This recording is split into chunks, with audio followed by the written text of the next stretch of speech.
That the committee now resumes in open session at the hour 6:33 p.m. Can I get a mover? Mayor Bylsma and a seconder, Councillor Gannan. And then all those in favor? Perfect, we're open. All right, so I'm going to move forward to what we have, confidential recommendation report PD-71-2021, the second minor variance application fee reimbursement recommendation. That report, PD-71-2021, regarding confidential recommendation report regarding a second minor variance application fee reimbursement dated June 14th, 2021 be received, and then staff be authorized to proceed as directed in closed session. So if I can, can I get a mover for that? Councillor Broderick, seconder.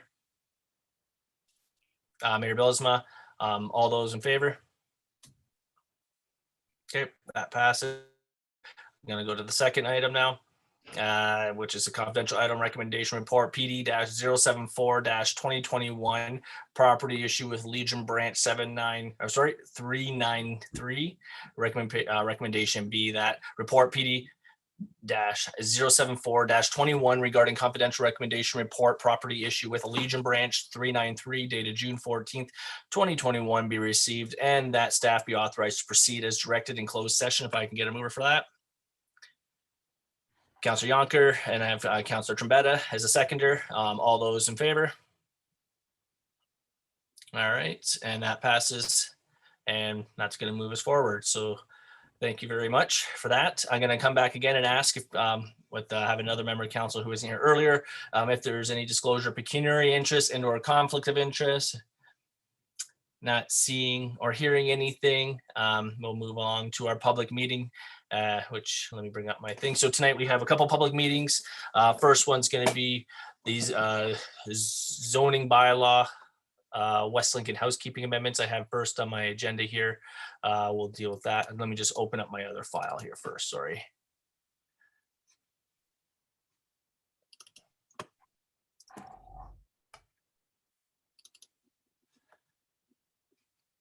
Okay, perfect. So the purpose of this meeting, this is a public meeting to consider an official plan amendment and zoning bylaw amendment application submitted for the Township of West Lincoln. Am I reading the right one? Let me just, I might have my files backwards, so let me just take a look here. It's a housekeeping one. Okay, sorry, my apologies. Let me try this again. So it's not too much has changed other than this is an application submitted for the Township of West Lincoln housekeeping amendments 1601-009-21. The Planning Act requires in section 3412 that before passing a zoning bylaw amendment, a council must hold at least one public meeting for the purpose of informing the public in respect of the amendment. The purpose of this public meeting is to receive comments and answer questions from the public regarding the amendment to the Township of West Lincoln zoning bylaw. We stress at this point, no decision has been made on the proposed amendment, and any comments received will be taken into account by council in their consideration.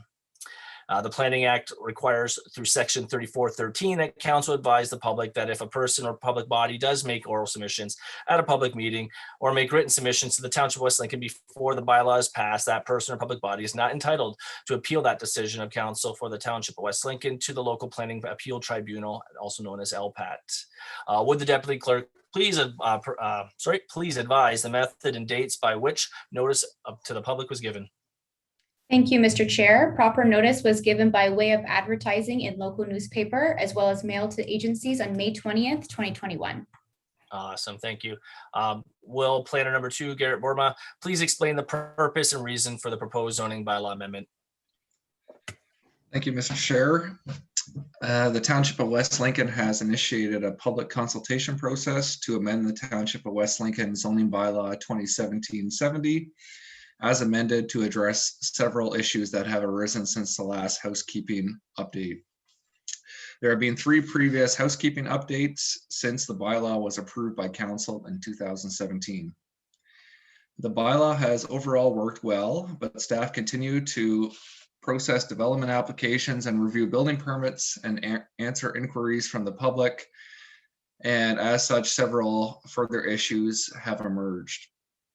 Some of these issues include part 1.36, dealing with environmental mapping changes, part 3.1 of the bylaw, dealing with the number of accessory buildings in an agricultural zone, part 3.1, table 1.2, increasing the size of an accessory building in an agricultural zone, currently limited at 100 square meters, proposed to go to 120 square meters.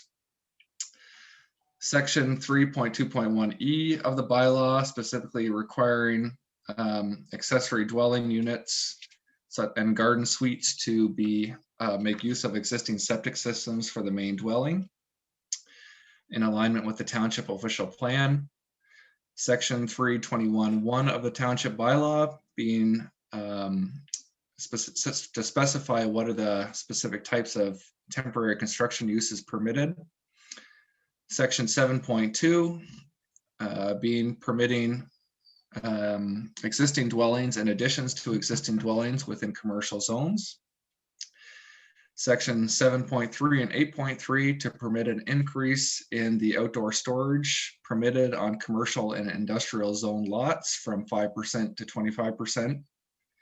Section 7.3 adding a minimum building height within the downtown commercial C1 zone being 2 stories to align with the township official plan. And finally, part 11.3 of the township zoning bylaw to allow for additions in within environmental conservation zones where no other options or alternatives exist. And in addition to those proposed changes to the regulations, there are also 4 site-specific exceptions or changes to the mapping of section 13 of the bylaw. And these include the first being changing the zoning on the Caister Fire Station property from an industrial zoning to an institutional zoning to better align with the use of the property as a fire station. And that is fitting as the new fire station is being planned out right now. The second and third being removing 2 outdated commercial C3 zones from 929920 Road and also 5220 Vaughan Road. And lastly, recognizing a legal non-conforming use or status on the former St. Anne's food property just outside of the hamlet of St. Anne's. As prior to 2017, an abattoir was permitted on that property. And through a legal non-conforming process, it is determined that they can continue to operate. So we're just cleaning up the zoning bylaw with regards to that, or proposing to. Township staff have received written comments from 2 of the owners affected by these zoning changes. The first being 929920 Road, and the second being 5220 Vaughan Road. And those are the 2 zones that are the 2 properties that have commercial zonings on them currently. So the owner of 929920 Road supports the removal of the commercial zone as it is no longer needed or used on the property. And the owner of 5220 Vaughan Road has requested further consultation with staff just to understand the implications. And in that instance, currently it's just an agricultural use on the property with a chicken barn within the commercial zone. The region and the Conservation Authority have also provided comments. Overall, they have no objections to the proposed changes, with exception of the proposed changes to the environmental mapping regulations and the proposed addition of an abattoir as a permitted use on the St. Anne's food site.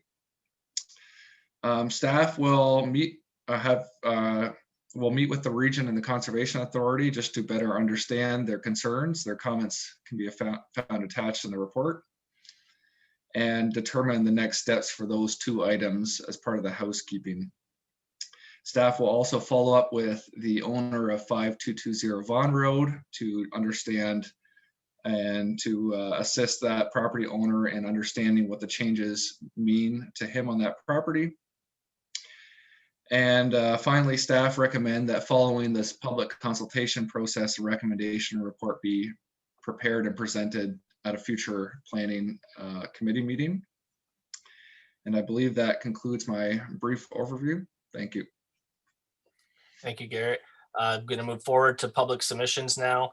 So I'm going to ask members of the members of the gallery, are there any oral or written submissions from anyone present or on the Zoom meeting regarding the proposed zoning bylaw amendment? I'd like to stress that this may be the only public meeting held with respect to this application. Therefore, if any members of the public that are in attendance in this Zoom meeting would like to make comments or provide a written comment, they should do so now by using one of the following two options.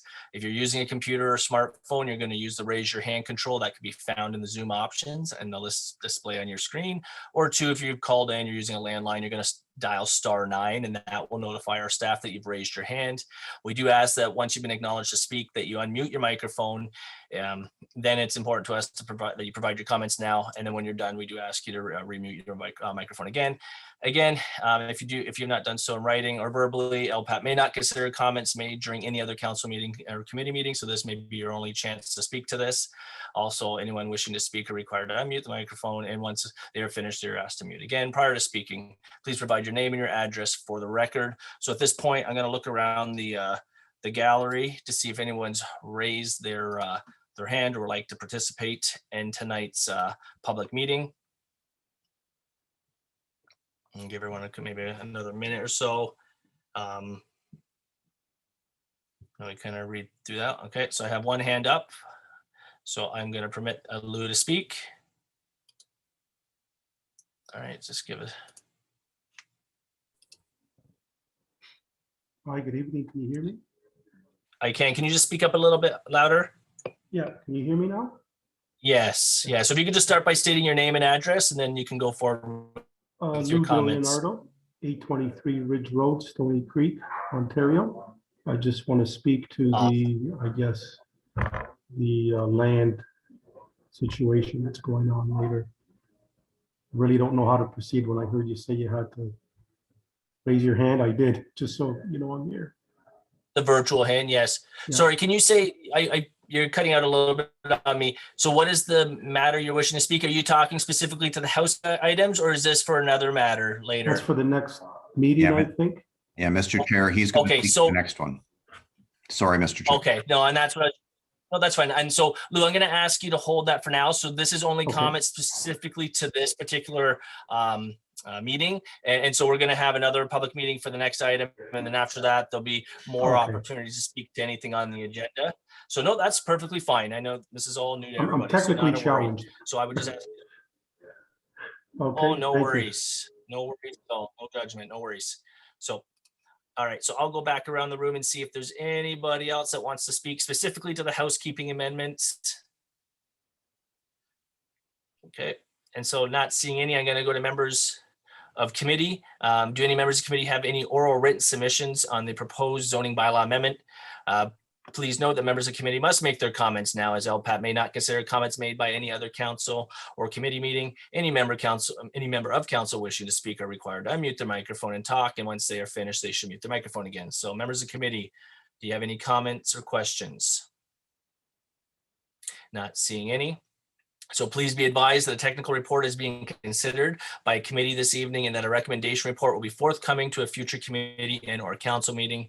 Please be advised that once committee and or council has made a decision with respect to the zoning bylaw amendment, and if approved by council, a notice of their passing will be circulated with an appeal period. If you wish to be notified of council's decision, please ensure that you email the township clerk, Joanne Shime at jshime@westlincoln.ca. Anyone who is interested in observing council and or committee discussions about a particular bylaw should not solely rely on mail notices and thus miss the opportunity to attend applicable meetings. It is suggested that you watch the township website for posting of agendas to review items that will be discussed at a council and or committee meeting.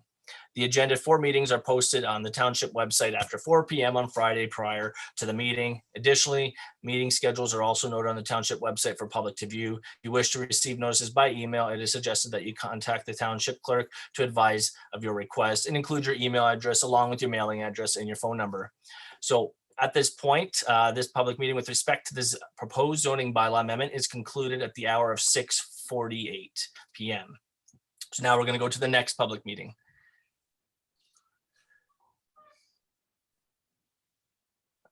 Just give me a second to open this up. Okay. moving forward, the second public meeting here. This is a public meeting to consider an official plan amendment and zoning bylaw amendment application submitted for Township of West Lincoln, East Smithville Secondary Plan, file number 1701-00221, and file number zoning bylaw amendment, file number 1601-008-21. The Planning Act requires in section 3412 and section 1715 that before passing a zoning bylaw amendment and official plan amendment, council must hold at least one public meeting for the purpose of informing the public in respect of the amendments. The purpose of this public meeting is to receive comments and answer questions from the public regarding the amendment to the Township of West Lincoln's official plan and zoning bylaw. We stress at this point, no decision has been made on the proposed amendments, and any comments received will be taken into account by council and their consideration.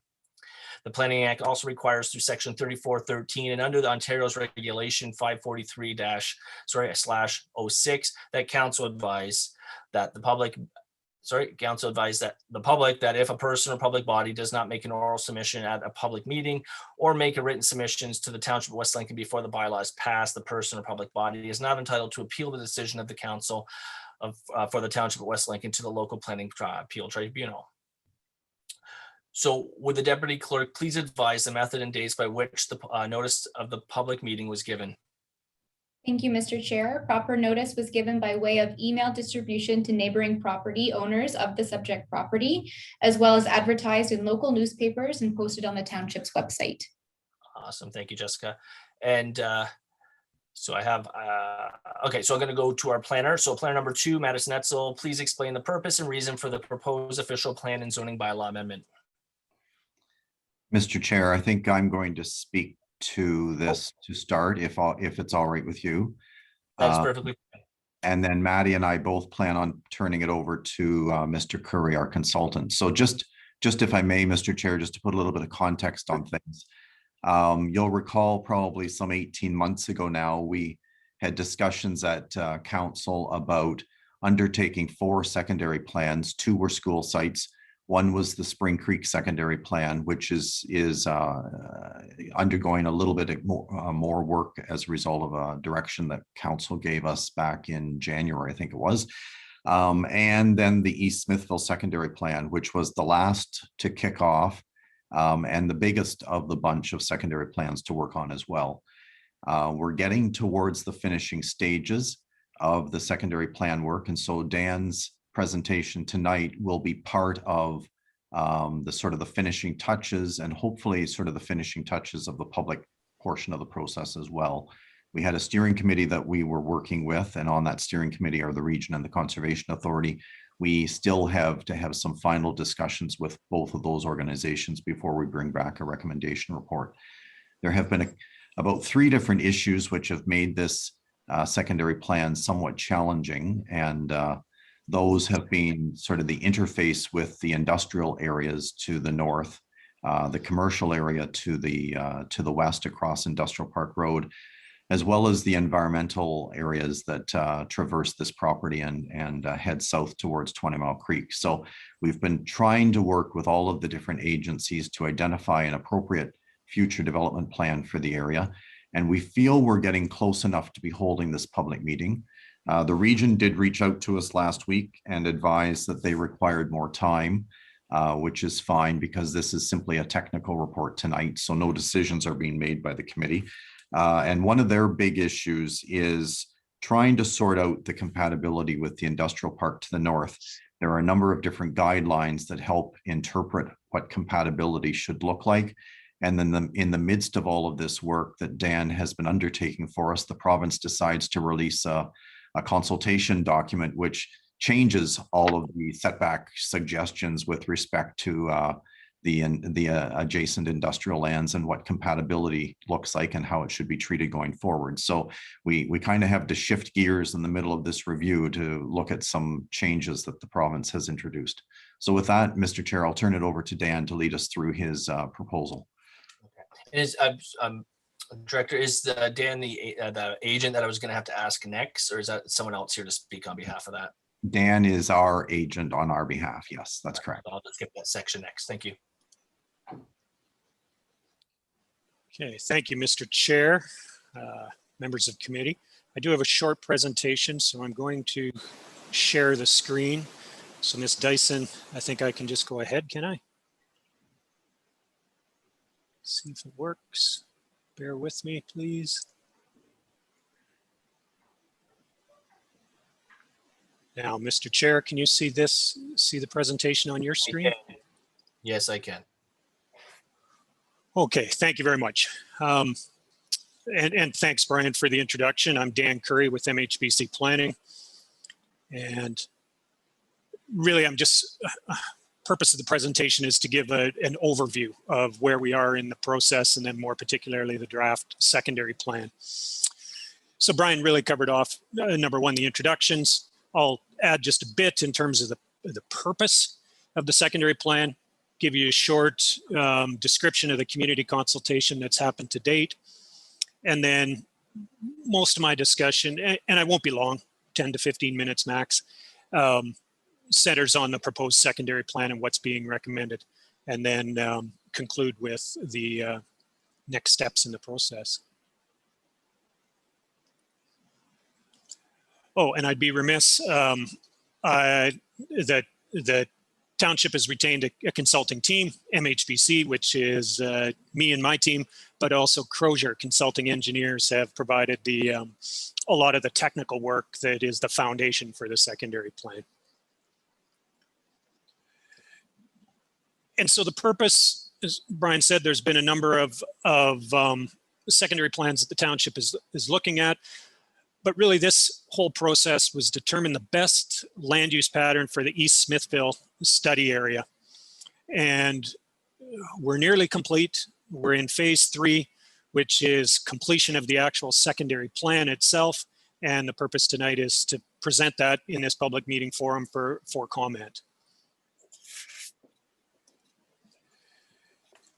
And I'm sure members of the committee are well aware of the location, but for others who may just be joining us, these lands that East Smithville secondary plan is outlined in red, roughly bounded by the rail line to the north, Industrial Road and 20 Mile Creek on the west, and Town Line Road on the south. And really, this represents really the last remaining greenfield area within the existing settlement area boundary. As you know, there's a larger project going on to expand that boundary, but within the existing settlement boundary, these are really the last lands. And they are, there we are. This is the township's official plan schedule showing the land use designations. And again, the secondary plan area is outlined in red. And the lands are currently designated. Gray shading represents industrial or employment areas with an industrial zone category, similar to the what is really the balance of the Smithville Industrial Park to the north on the north side of the railway. So the majority of the lands within the secondary plan study area are industrial, designated industrial, and then that purpley or shows up kind of as a maroon color on my screen is service commercial. So this would be the portion that fronts St. Catherine Street.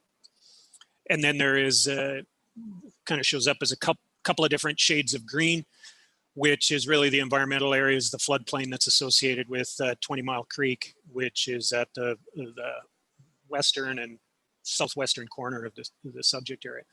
So the lands have been designated for a long time in the township official plan for primarily employment uses. And that's really the motivation for the study and the update to this and the creation of the secondary plan and consideration of new land uses is that they've remained undeveloped for a number of years.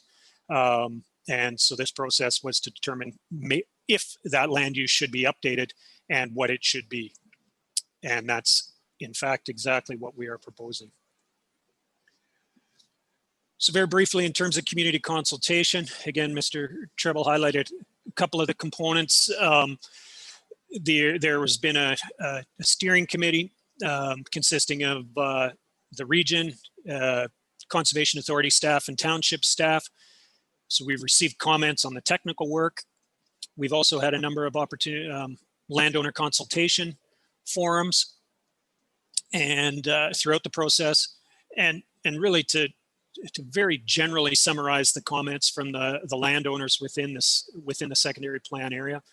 General agreement on the concept of changing the land use and identifying a range and a mix of land uses, and particularly with flexibility of use along St. Catherine Street. Some areas of potential concern: road access to the lands. I'll speak to this briefly, but the region is only allowing one connection point from St. Catherine's Street.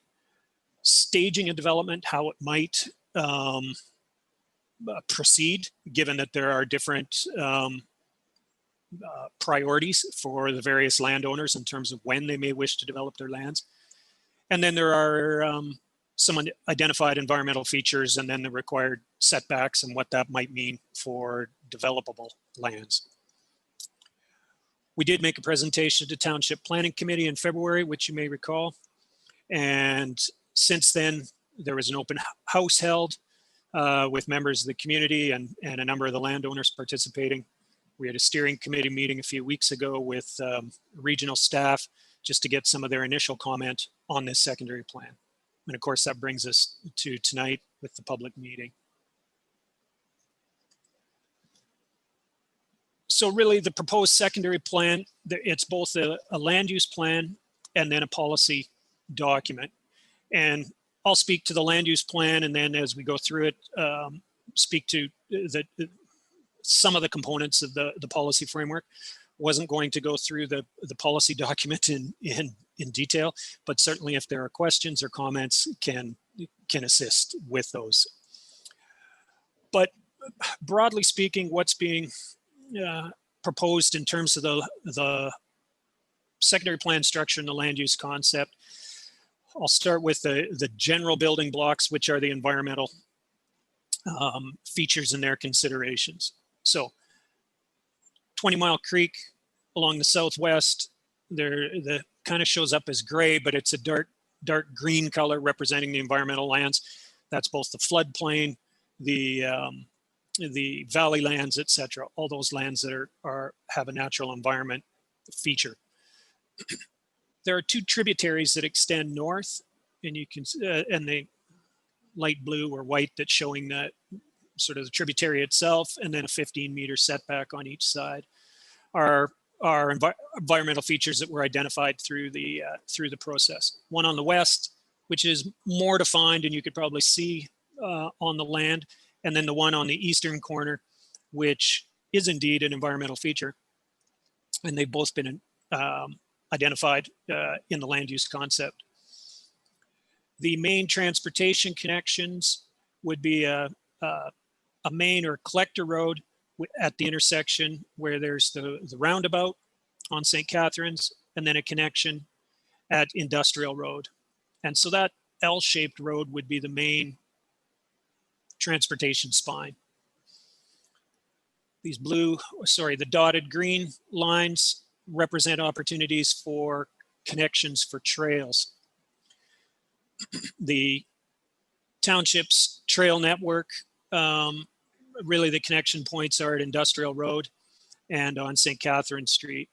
But once within the secondary plan area, there's a number of opportunities to have those trail connections off-road. And the other features, the light green, it was identified that the land area is sufficient that a neighborhood level park would be required. So that's shown in that green color, and the light blue are the stormwater management facilities. And all of this is shown somewhat conceptually, which is appropriate at a secondary plan level. But the relative size and location of, say, the stormwater management ponds has been identified through the technical work that Crozier Engineering undertook. So I'll go through, and in his opening, Mr. Treble had identified some of the key considerations. So I'll talk a little bit in detail about the various land use designations and what they mean. Briefly on density, then as Brian said, land use compatibility, and then coordination with the Smithville master community plan, which is the ongoing process looking at expansions to the urban boundary.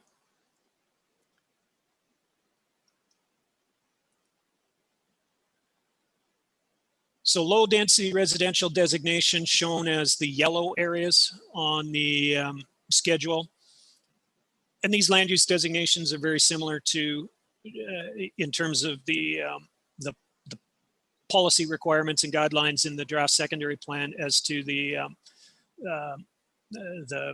parent official plan. So the low density, medium density, mixed use, et cetera, are very similar to the designations that have been applied elsewhere in Smithville.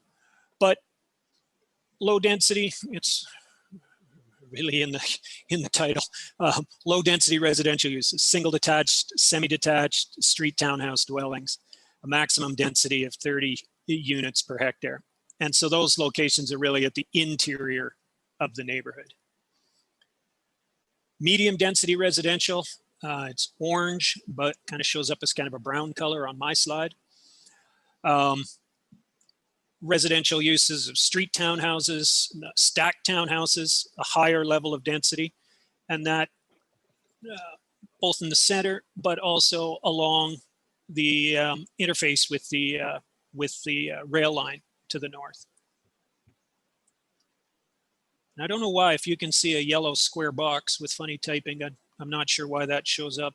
If it does, I don't know how to get rid of it, so sorry. The pink area is Business Park, and that is really forms the western boundary of the secondary plan and then along the north, and it does two things. It provides an appropriate interface with the commercial lands that are on the west side of Industrial Road, but also acts as a buffer between the heavier industrial uses that are north of the rail line and within the Smithville Industrial Park. And so what's envisioned within that land use designation is employment uses, but that are compatible with adjacent residential uses. So office and low emitting type employment uses in terms of noise, odor, et cetera.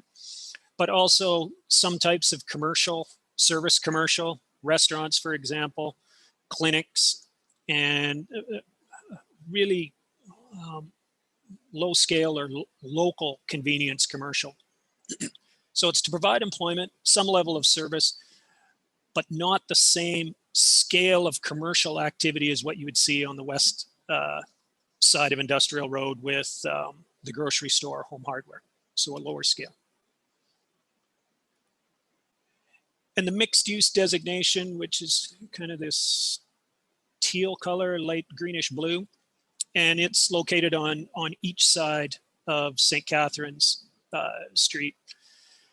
And that's exactly what it says, mixed use, but high density residential. So stacked townhouses and apartment buildings are permitted in this designation, as well as office, commercial, and some amount of retail, commercial, restaurants, etc., coffee shops on the ground floor of residential buildings.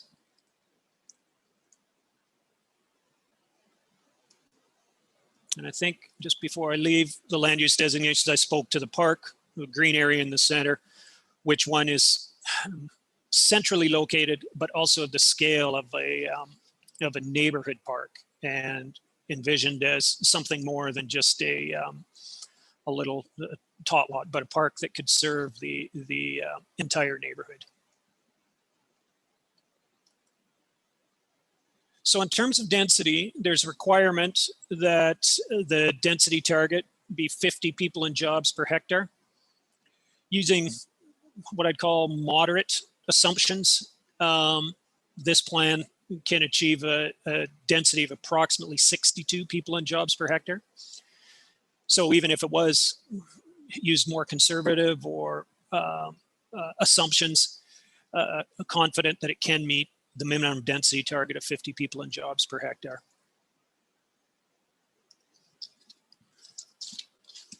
Just getting ahead of my notes here. The other item wanted to speak to is the compatibility.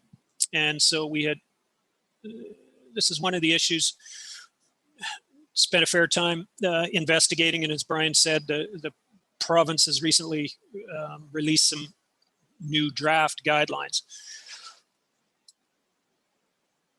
But what we've done here in these red circles, so the center of the circle, you can see 1 point, or how should I say this? The center of each of these circles is at a point that is the northerlymost point of the residential uses. So the one furthest to the east is right at the edge of the orange, or the medium density residential. The other one is right at the northerly edge of the yellow low-rise residential designation. And so the province's guidelines on land use compatibility are that sensitive uses such as residential should be located 300 meters from the highest, the highest class of industrial use. So the heaviest industrial, which Smithville Industrial Park permits. So you can see when we take that 300 meter radius that it does intersect with the lands on the north side of the railway, but it intersects the parking lot of the transportation company, which is considered a class 2 use and would only have a 70 meter setback. And then Arbison Walker, which is just off the screen, but it's their property here that's all in green. The separation distance would encroach into their lands, but there's that tributary, that creek extends beyond the tracks, and there would be some environmental constraint to them expanding in this direction towards the secondary plan. And I'll just go to the next slide. And these are slides I think you've seen before in the presentation to committee in the winter. We presented this, and we've presented this information really throughout the process. And the purple area is Smithville Industrial Park to the north. The secondary plan is highlighted in red. And the orange lines represent the 300 meter separation distance. And if you measure the separation distance from the property, which is the more right-hand slide, you can see that orange 300 meter minimum distance separation extends well into the secondary plan area. And the point I want to make with these slides, whether you measure it right from the existing buildings, which is the left-hand slide, or the edge of the property, which is the right-hand slide, what the province has identified in their draft guidelines, and it's important to note, as Brian did, that these are draft updated guidelines that have been released for discussion purposes and comment. They are not yet approved. There's still a whole process that the province will go through, but they are proposing to extend that separation distance to 500 meters. So that's the blue tealish line that we've added here. And you can see when, regardless of whether it's measured from the point source, i.e. the limits of the existing buildings, or even then from the property limits, that really takes, in one case, the entirety of the secondary plan area. So it's important that we follow the updated guidelines. As I said, they're draft. There's no, we're not sure yet if when the province intends to enact them, and they may well be completely different than what has been presented for discussion purposes.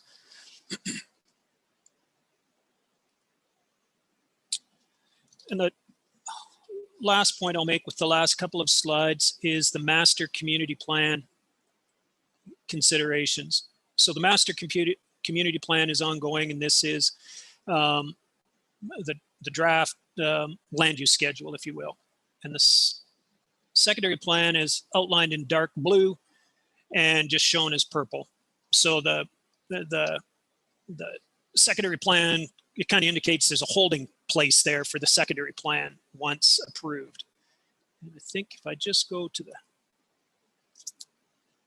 So we placed them side by side, the proposed secondary plan on the left-hand side, and then the surrounding area as envisioned by the master community plan.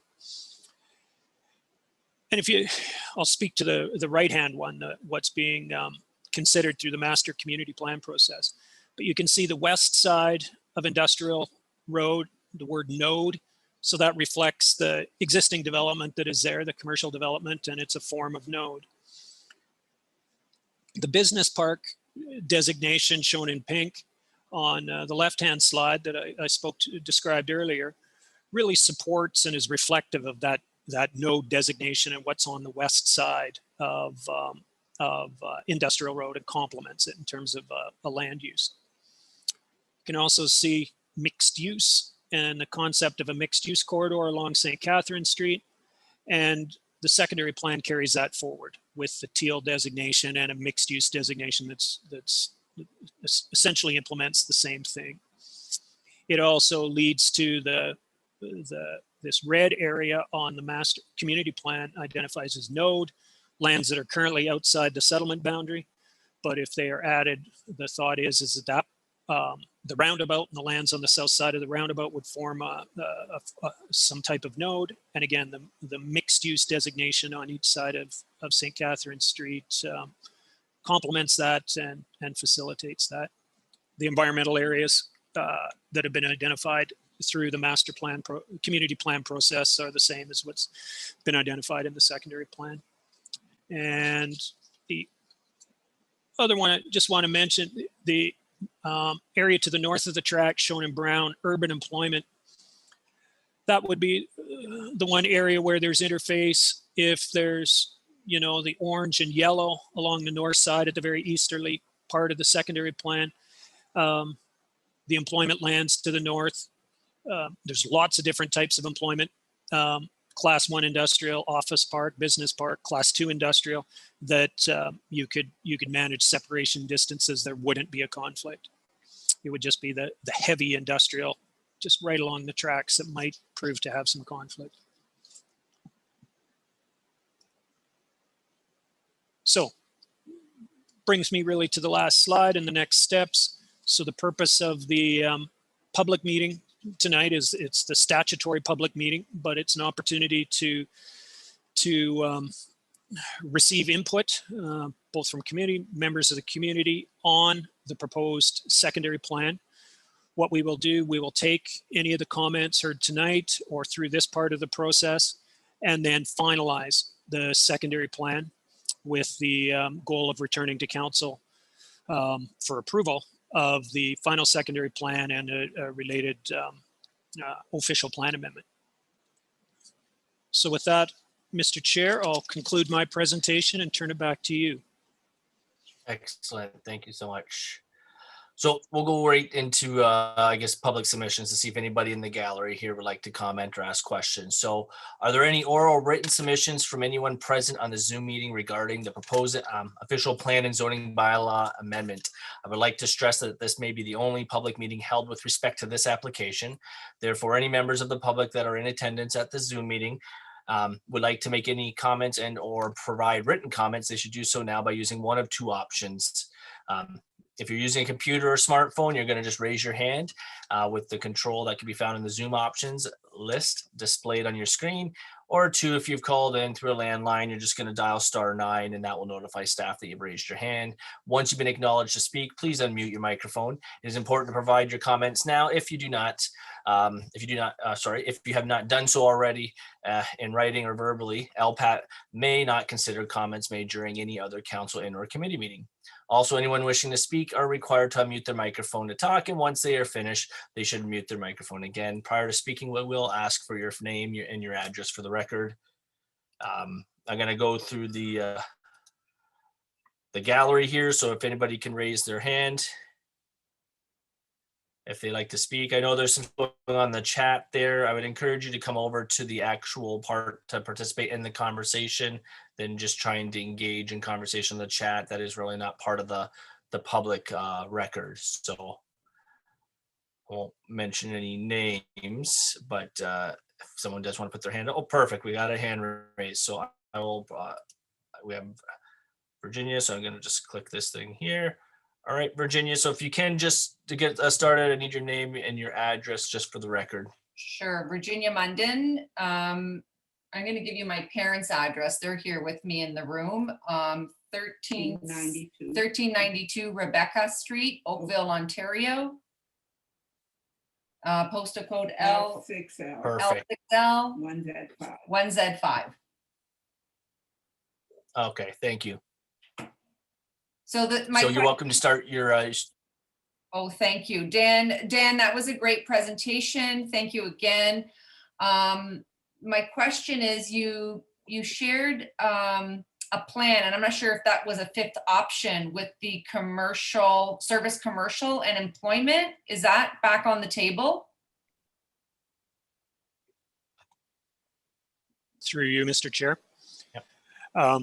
No, that slide that I showed is the existing land use designations that apply to the lands right now.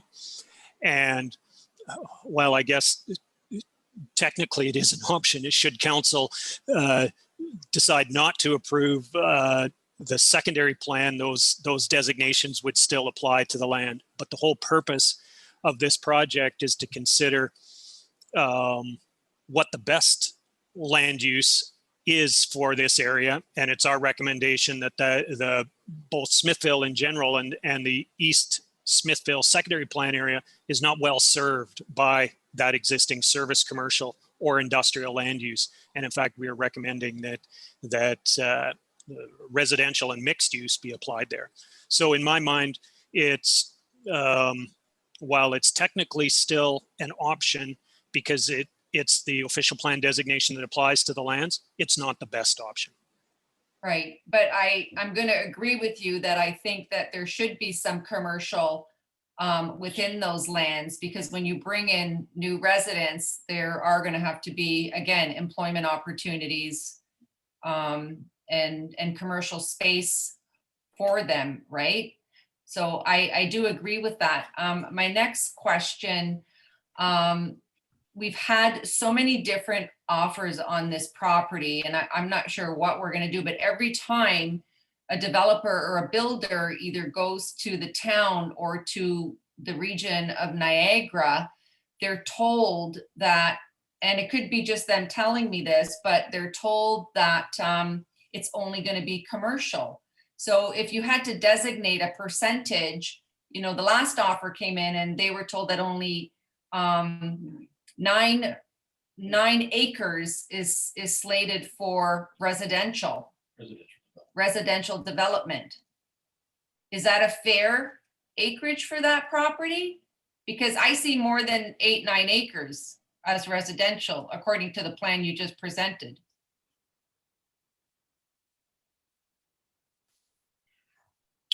Through you, Mr. Chair. I'm not sure the land area you're speaking of, Ms. Munden, but the total secondary plan area, there's much more than 9 acres that are proposed to be designated for residential. I don't have the land areas at my fingertips. I'd be happy to follow up with you after the fact as to the land areas within each of the designations, but residential is well in excess of 9 acres. Okay, thank you. That's my only question, but that was another good presentation. Thank you. all right. So thank you, Virginia. All right, so we'll move things forward. Again, go back to the gallery here and see if there's anybody else. I see another hand up, so I'll permit Lou. All right, let's start by your Hello. name and your address for the record. Lou Dillonardo, 823 Ridge Road, Stony Creek, Ontario. Awesome, thank you, Lou. Thank you. Great presentation, Dan. I have a question in regards to the, is there a policy in the plan that provides flexibility for slight deviation of land use, especially as it relates to the stormwater management pond? So I guess I'll go to Brian, our Through Director you, of Planning, or Councillor- Dan, either. Let's have Dan start, Mr. Chair, if possible. Sure. Through you, Mr. Chair. There is a policy within the draft secondary plan that identifies that the schedule is somewhat conceptual, but identifies that if there are to be, or let me rephrase it, that minor changes to the location of the designations, but still meets the intent of the secondary plan, do not require an official plan amendment. So I think to answer your question most directly, that if there was, as you come through the planning process, the next step would be, once the secondary plan is approved, then the normal process would be the submission of a draft plan of subdivision and associated zoning bylaw amendment, which would be supported by detailed technical studies, such as a much more detailed stormwater management and grading plan.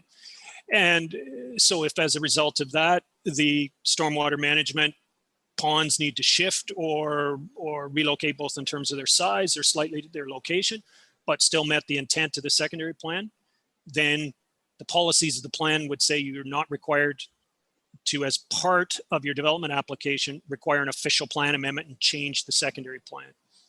If you came in with something that was completely different and a completely different strategy, moved things around to very different places, I would submit that that would not meet the intent of the secondary plan, and then you'd be required to have an official plan amendment as part of your submission. Okay, I have further to that question, if I may. Hello? Yes. Yeah. Yeah, The reason I'm asking the question is I also own the acreage to the right, which is the gateway to the lands that are in the boundary. And the reason I ask the question is, if you really take a survey of the land and you're on the land, the proper area for the storm water management pond actually has a big culvert pipe, the extreme east of my 4-acre parcel where it triangles. And that would most certainly probably suit the storm water management pond and create a better entrance and parkway appearance into the city. I was just asking that because although that's not in the, although that 4 acres is not in the boundary right now, there was some discussion that it may be in the near future. So is there a probability of moving that stormwater management pond into that area?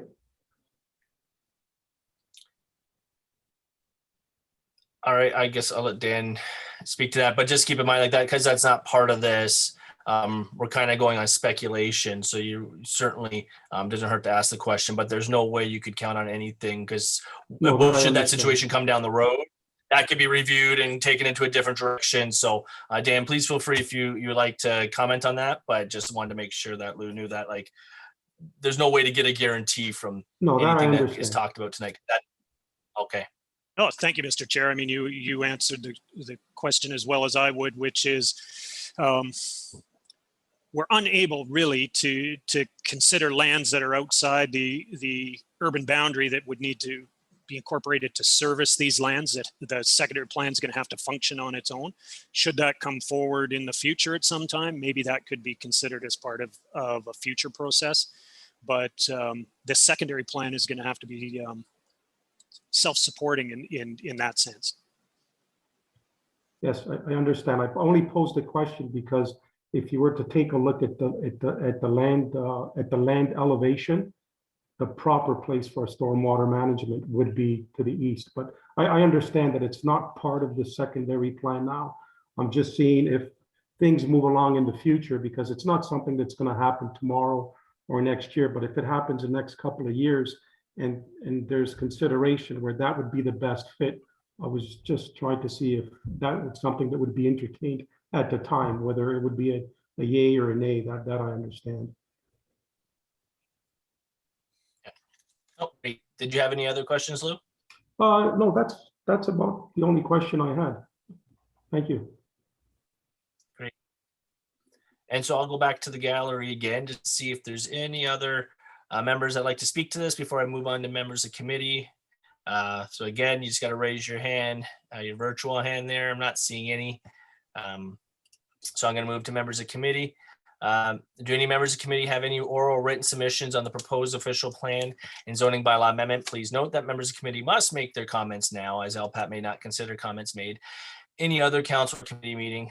Any member of council wishing to speak are required a microphone to talk, and once they're finished, they should mute their microphone again. So look around the room. Any members of committee would like to ask a question or make a comment? Oh, Councillor Ganan. And Mayor Billsman, you'll be second. Okay, Oh, thank you're you. mute. Okay. Yep, I'm off. Thank you, Mr. Chair. Just a quick question about the timing, Dan. So if this was, as most things are, a technical report tonight that comes back in several months as a further report, a recommendation report, at what point do we have to be with the province and their draft changes before we can say, okay, this is it for now? I'm just wondering what that's going to do to the timing of moving this along the way. Thank you, through you, Chair Riley.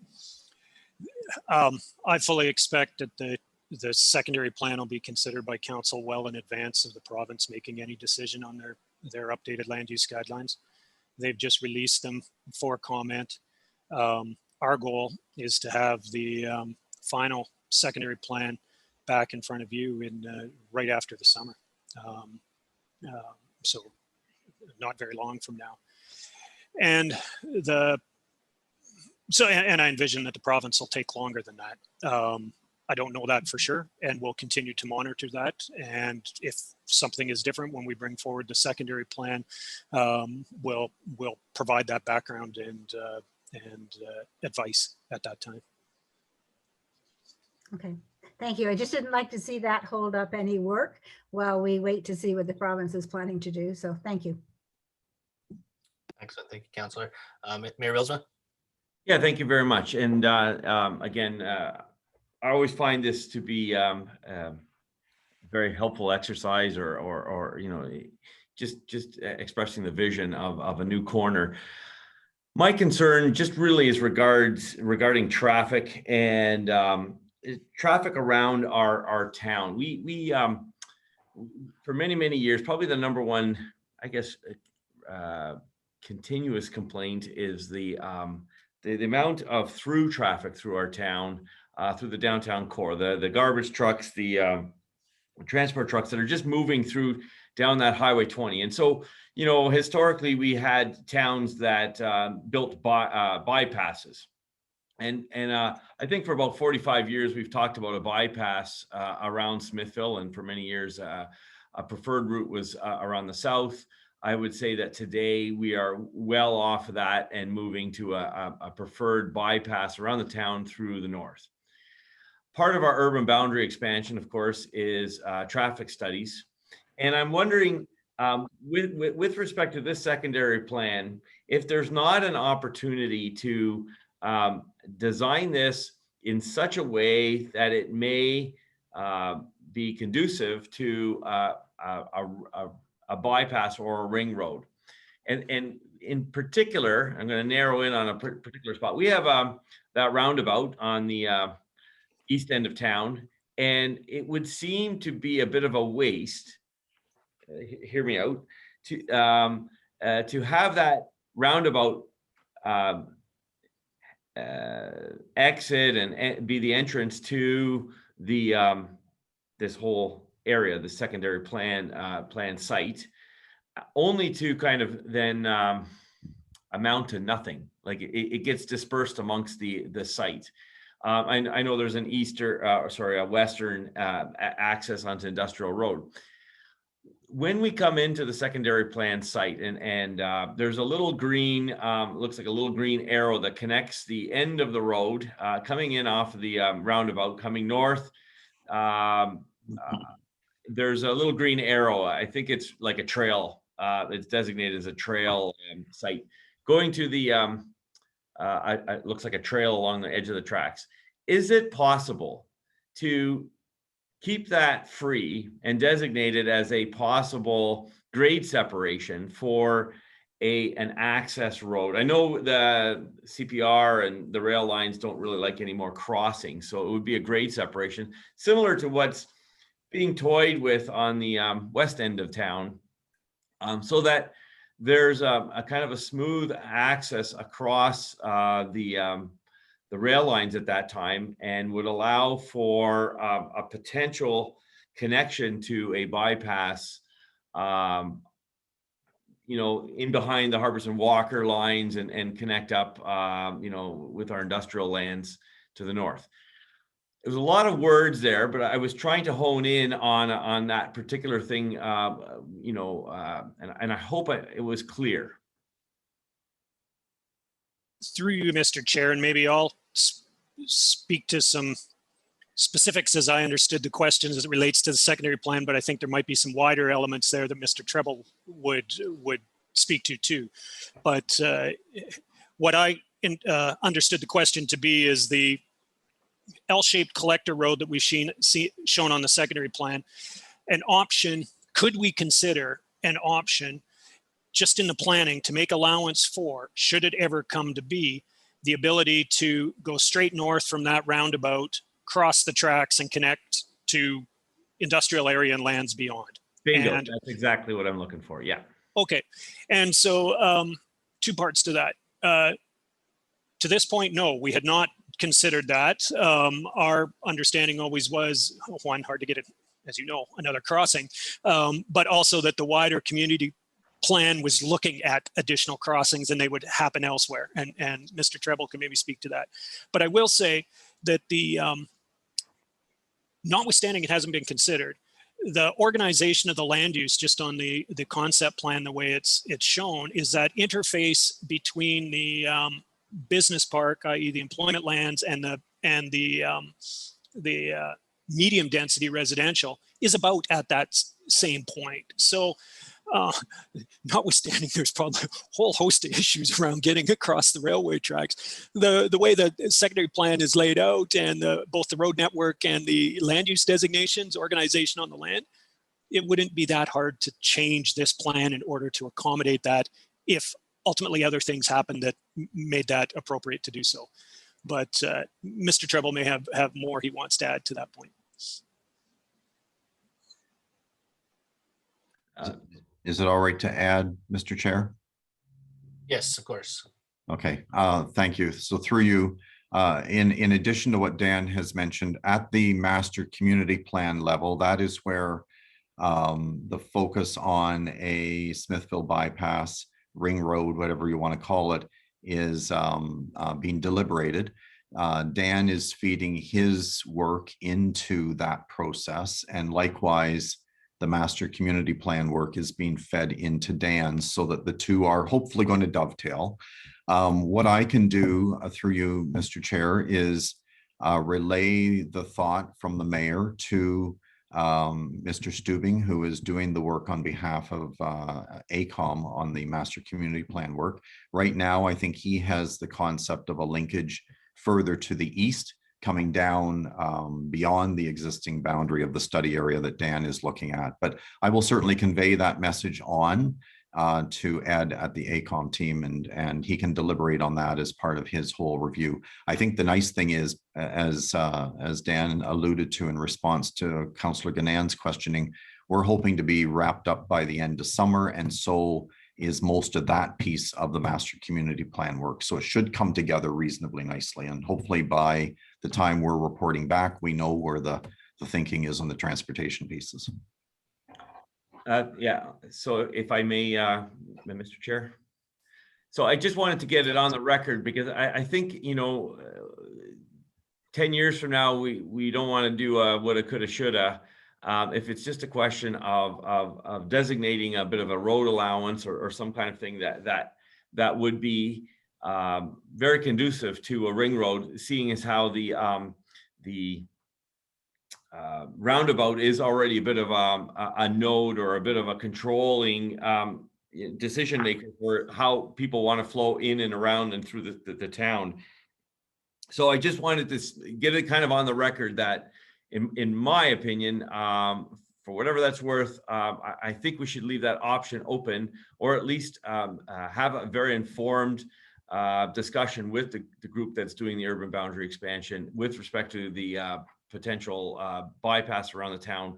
And again, you know, if they decide to put that out farther, fair enough. But I know that these types of things are very challenging to get on the record, especially across a railroad. So, you know, grade separation kind of means it's a safe and seamless allowance for getting traffic into the northerly, westerly direction. So thank you, Mr. Chair. I have no further. Okay, so I noticed a couple of hands started going up in the participants, but for now I'm going to focus on committee. Many other members of committee have anything they'd like to ask or have stated for the record? Councilor Rayner. Thank you, Mr. Chair. Through to Dan. Dan, you had mentioned in your discussion that the present owners were considering how they would like to see the land developed. I was under the impression that a lot of them were just hoping that they could unload this and walk away with a pile of money, and that's the impression I got tonight. But are there actually some that are serious about retaining the land and doing something with it to make it into something that this would allow them to do? Through you, Mr. Chair. Councilor Rayner, through the process, I couldn't be able to describe what all of the landowners, what their motivations are for their particular lands.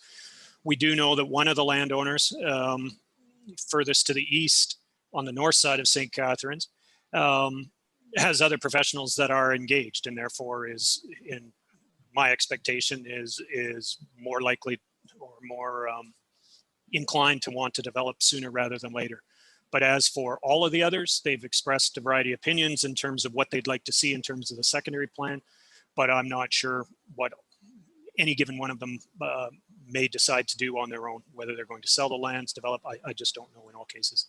All right, because one mentioned tonight the developers have approached. Well, that's exactly what I figured is going to happen to 99% of this.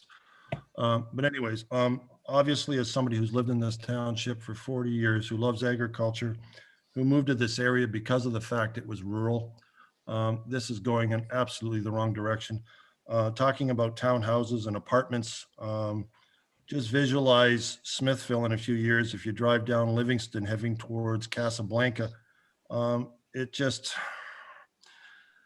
I'm just glad I'm this old and I haven't got that long to go. But I just wish that it could somehow retain its agriculture without the push so much of everybody wanting to say bigger is better. Sometimes just having it quaint and cute and something you love to come home to is so much nicer than creating traffic jams and snarls like the mayor's talking about. Because every time you bring in another subdivision, we only got one lane highway going to Hamilton.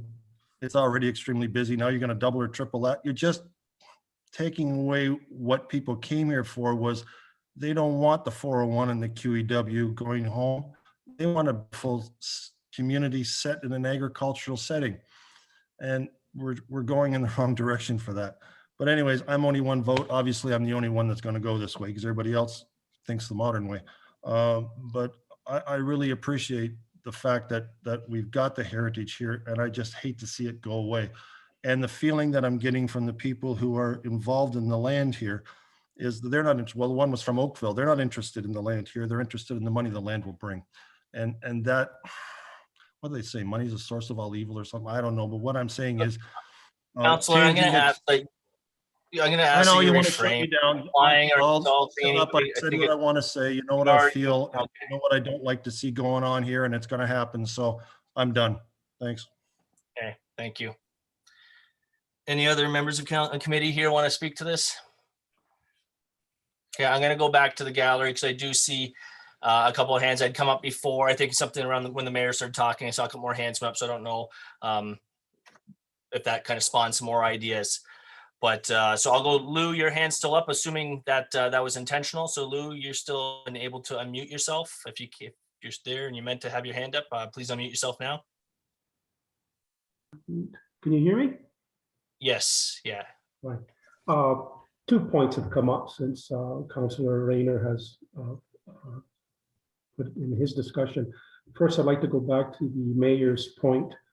Actually, I think it is a valid point. I remember attending a public meeting, and some of the discussion was to bypass and alternate routes to get away the big trucks and the traffic along Highway 20.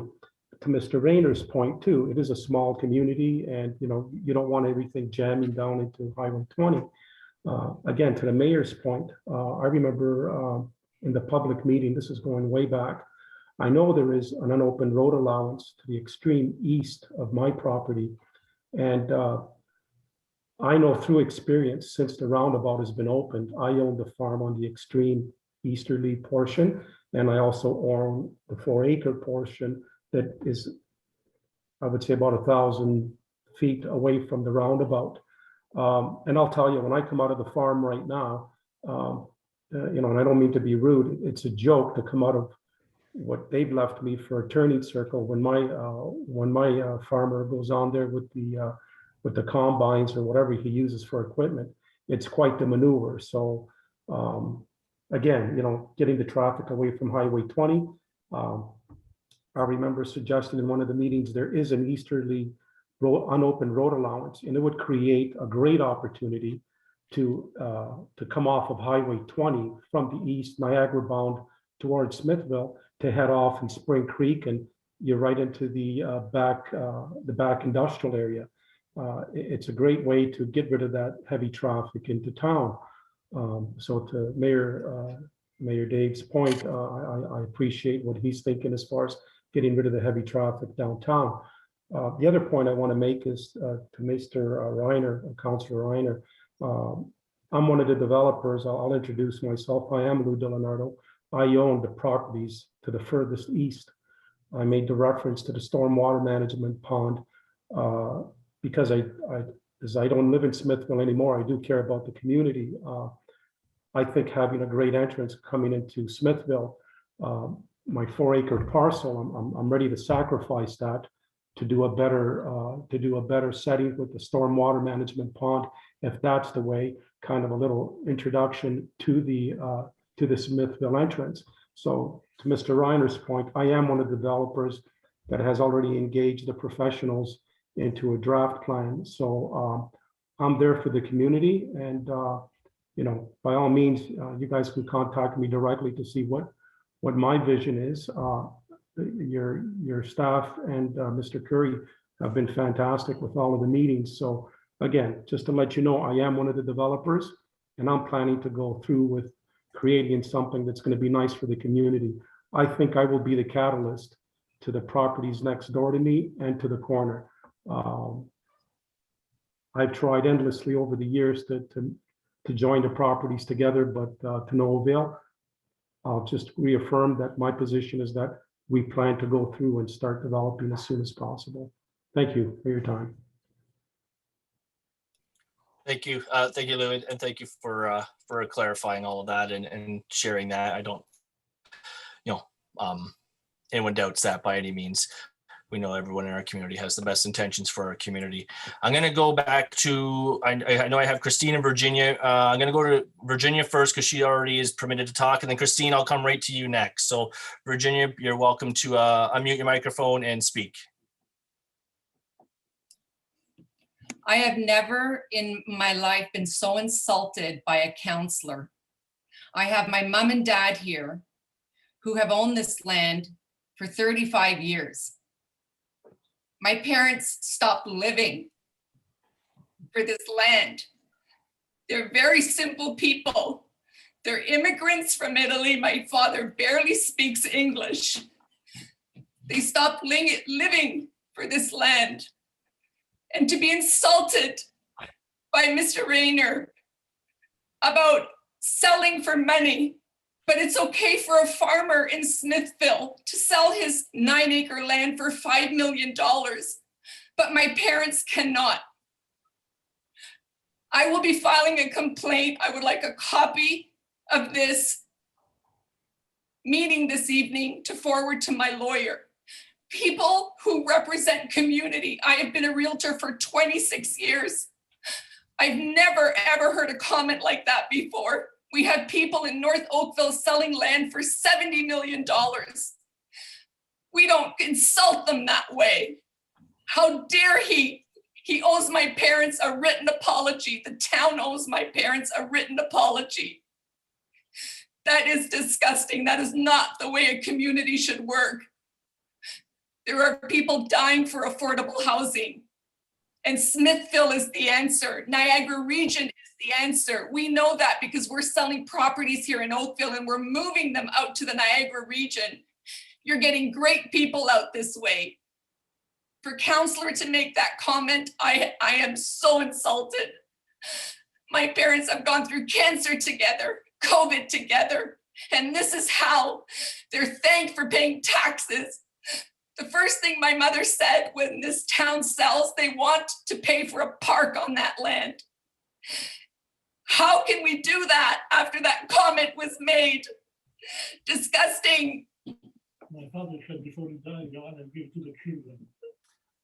Well, Virginia, there's nothing I can say that's going to make this right.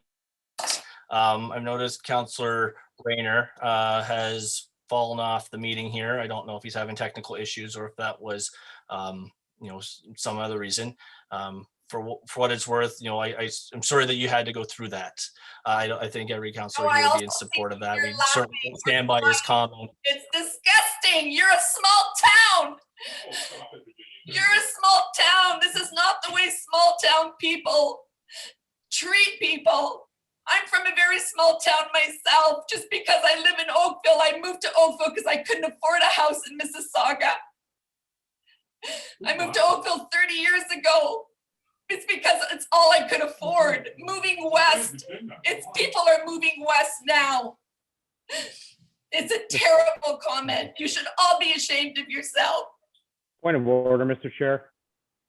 Yeah, Virginia, I'm sorry. Like, there's nothing that I get it, Mr. Councillor Tremetta, just 1 second. As the chair, I called Councillor Rayner out. And so, I tried to do the best we could to circumvent that situation. But I realized at that point, the damage had already been done.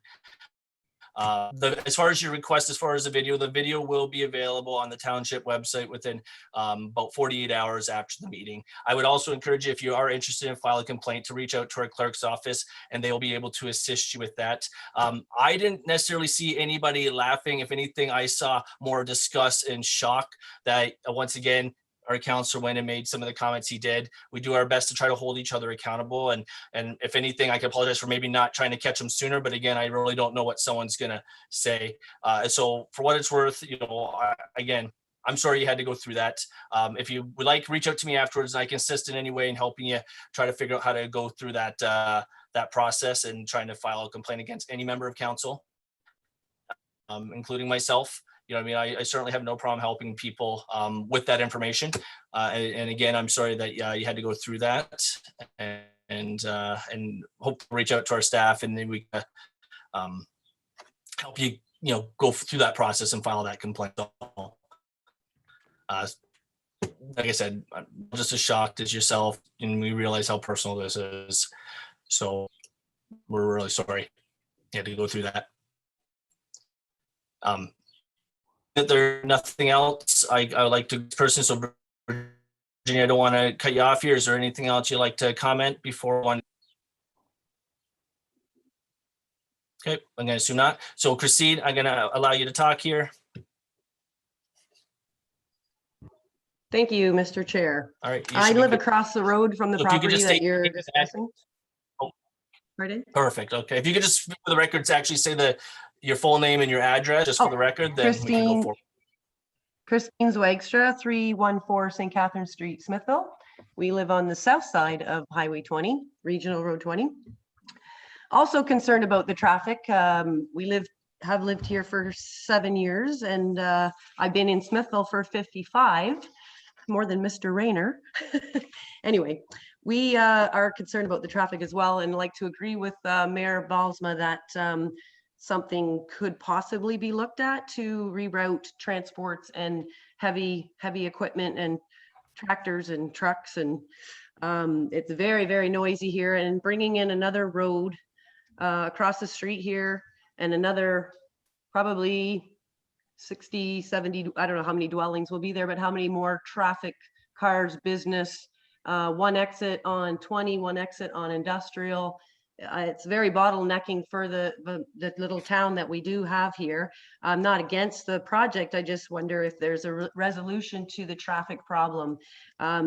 We're going to be putting a traffic light at Industrial Park, and we've got a roundabout here, and then we've got a traffic light in town and a traffic light at the next corner and another roundabout. It's just bottlenecking everything right into town, and it's like a train. Like when you go through the time of day of after work or school busing, it is horrendous here. I hear it, I see it. You are closing Road 5 to cross the track, correct? No, I think you're on the wrong side of town there. They will be closing Road 5. That I've read that on town council reports that Road 5 crossing. Mr. No? Chair, that was a recommendation in one of the consultants' reports. Sorry. It's never been accepted by council. Sorry. Okay, sorry. thank you. I just thought that was a resolution to the other problem of crossing the track over here. Yeah, also one other question was about the entrances to our properties. Did you say there was not any allowed off of the Regional Road 20? I'll let the director comment, or Dan comment on that, but I do believe that's what I heard as well. Through you, Mr. Chair, I stand to be greater clarification. What I meant is the secondary plan won't permit new accesses on the north side of St. Catherine Street.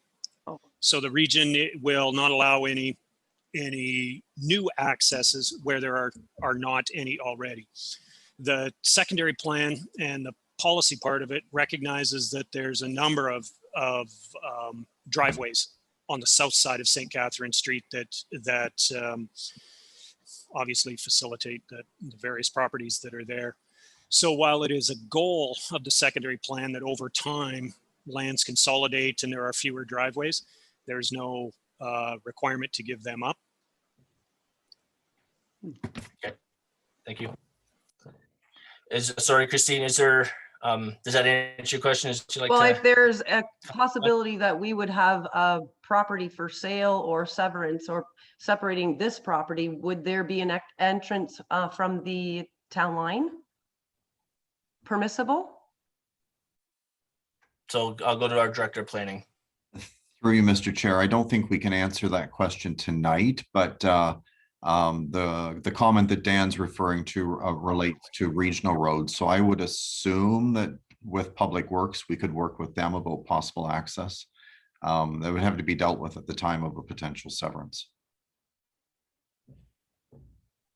Okay, thank you. And I'm sorry, I'm not sure if I'm having freezing problems or whether it's others, but the screen is a little bit adjusting at times. I know my internet keeps coming up saying unstable, so I'm probably doing the same. All right, sorry, Christine, was there another part to your question there? No, I just wanted to put that in because I did hear at the beginning of your meeting that anything that was discussed here tonight would be carried on, but if we didn't say anything tonight, then we wouldn't be allowed. No. Correct, nope. Okay, oh, sorry, go ahead. That's everything. Oh, I think our planner had one more question, one more statement. Yeah, Mr. Chair, Christina is correct that anything or any concern should be raised tonight in case this is the last of the public meetings. So Christina, that was appropriate to raise that. I'm glad you did. And Mr. Chair, I would like just to say one more thing as well, and it's also in response to what Councillor Rayner made reference to. These lands have been inside the urban boundary of Smithville for quite some time. And as Mr. Curry has identified, they are not being well-used lands. They are not benefiting the town very well in the current nature of the lands. So this secondary plan review is to try and find a highest and best use for these lands. And it's only after these lands are identified for development and development starts to happen, that we can look at justifying urban boundary expansions elsewhere. One of the clear policies of the province is that you utilize your lands inside your boundaries to their highest and best use. And so as much as Councillor Rayner hates to see the loss of agricultural land, and I agree with him on that, the reality is these lands have been non-agricultural lands for some time, just not used to their highest and best use. So I just wanted that to be on the record, sir. Thank you. All right, so moving forward, I think we're probably at the point. Okay, Lou, I'll let you go one more time here, and then that will be it. I'm gonna go to the next part. This, Lou, unmute and just make your last comments here, please. Thank you, Mr. Chair. I just wanted to mention with council present and Mr. Curry and Mr. Treble, know that I am developing the property, and then mentioned again in discussion with entrances to Highway 20 on the north side. Again, made it very clear that there's no entrances other than the roundabout. Just so there's some clarity and council is aware, when I proceed to develop, we had discussions on a temporary entrance into the property so development could start should the other property owners to the west of me not decide to develop. And that's all due to the fact that the roundabout was positioned slightly westerly instead of coming down the property line. And we had this discussion. I'm just mentioning it because council is present today, and I don't want to be stalled in proceeding in the development by any abutting landowners when it comes to that roundabout. I made it very clear to the region prior to me being on council as to I was developing the land. I actually had an application in 2014, and they totally missed the boat on getting a hold of me when it came to aligning that roundabout. So now I do not, I'm gonna make it very clear, and I don't mean to be rude to anybody here, but I'm in a position where I wanna move forward, and I wanna make it very clear that I don't wanna be sterilized by any abutting landowner because the region put that roundabout where it really isn't in the best place. I've talked to other companies that are survey companies, and that roundabout could have gone easterly another 15 meters, and it would have been right down the property line. It would have been open ample for anybody to open it up. I'm in the forefront where I do want to develop the land. I'm positive I will be the catalyst. I plan to develop. What the other people do, whether they want to sell or not, is up to them. But I just want to make it known to council today that that's the position that I hope I'm not going to be in. And I hope that I will get support in a temporary access through my lands east of the roundabout, in all fairness, so we can get things moving forward in developing the east entrance of Smithville. I just wanted to put that on the record. Thank you, Mr. Chair. Thank you. Appreciate that. So I'm going to go to Councillor Yonker. Sorry, I just realized his hand was up, but I don't think I went back to him. So Councillor Yonker, did you have anything you wanted to add to this before I finish this public meeting? Yeah, basically what I was just going to point out was if you look on page 17 of the Dan's presentation, when he pulls out the master community plan consideration, there is a future road that they are proposing that comes out and hits Highway 20 east of that roundabout, and I think that's kind of where they're looking at doing that the circle around Smithville, and then you look on industrial, it goes out and comes out on the top end there and hits Regional 20, and I'm guessing that's that future bypass that they're considering, and I'm not sure if I'm right or wrong on that, but I think that's what that looks like to me. And so there already is some thoughts into doing a future road and future intersections and roundabouts on the coming east, or east of that first roundabout, I guess. So it's already been looked. It's in there. They're trying to look at getting it figured out. Okay, Thank you, Counselor. So I'm going to move things forward. Please be advised the technical report is being considered by committee this evening, and that a recommendation report will be forthcoming to a future committee and a council meeting. Please advise that once committee or council has made a decision with respect to the official plan and zone bylaw amendment, and if approved by council, a notice of their passing will be circulated with an appeal period. If you wish to be notified of council's decision, please ensure that you email the township clerk, Joanne Shime at westlincoln.ca. Anyone who is interested in observing council and or committee discussions about a particular bylaw should not solely rely on mail notices, thus miss the opportunity to attend applicable meetings. It is suggested that you watch the township website for postings of agendas to review items that will be discussed at a council and or committee meeting. The agendas for meetings are on the township website after 4 p.m. on the Friday to the meeting. Schedules are also noted to the township website for public viewing. If you wish to receive notices by email, it is suggested that you contact the township clerk to advise of your requests and include your email address along with your mailing address and your phone number. So it's at this point that I'm gonna I'm jumping gun here. This public meeting with respect to the proposed official plan and zoning bylaw amendment is concluded at the hour of 8:04 p.m. And so we'll go back to the main agenda and get moving there.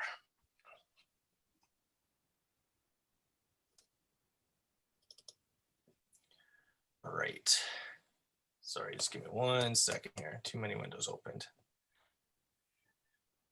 So I know we're moving on to appointments next, but before we're gonna just confirm with committee members here, do we have any change of order of items on the agenda? Not seeing any. Okay, so we're gonna move to our appointment. With that, 1-21s.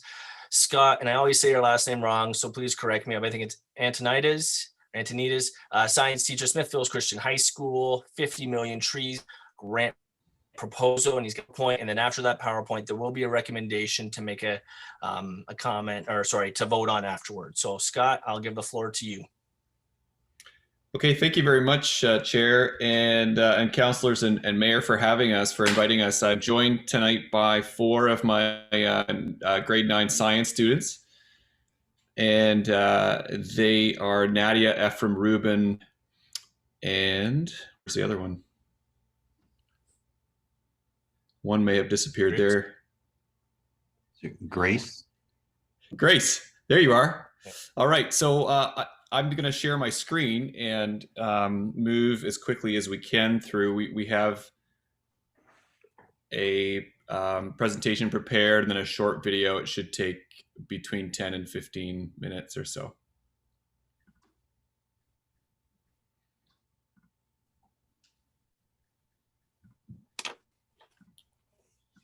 All right, can everybody see that okay? Yes. All right. Okay, so I mentioned the team members here, and they're displayed on the screen as well. So I'm Scott Antonides. I live at 23 Golden Acres Drive here in Smithville, and I've been a science teacher at Smithville Christian High School for the last 6 or 7 years. My wife and I are both teachers, and we live here in town. Our proposal is twofold. The first one being to protect the trees, the existing trees and forests within the existing and even the future urban boundaries. And we're going to focus today on the area of town and just outside of town to the southwest mainly. So it was an interesting first part of the meeting. I know that this plan is ongoing, and so this presentation is timely as you folks and all of us are really making decisions on how best to use the land. And I would hope that somebody 50 years, 100 years, or even 200 years from now would look back favorably on the decisions that we're making right now. I'm going to pass it over to Ruben. Ruben's going to take the next few slides. Go ahead. Okay, you might be asking why we want to plant a forest in urban settings, and there's a number of reasons. Trees can reduce runoff, and they will also improve water filtration for the creeks, and they can also make a habitat for wildlife, which will improve biodiversity, which stabilizes the ecosystems around. And also people just enjoy looking at trees and they just look nice. And trees also provide a good carbon sink in the environment. And on this next slide, you can see this is a map of the Niagara Peninsula, and all these dots are places where they tested the water. And all those red ones are spots where the surface water quality tested as poor. And a good way to improve those quality there is to plant trees. And you can see that in the next slide, there's a chart, and you can see E. coli and TP, which stands for total phosphates, is up very high in almost all of the spots that they tested. And that's mainly from runoff from fields, which, and that can be filtered with trees near creeks. And on the next slide, you can also see how human population is going up.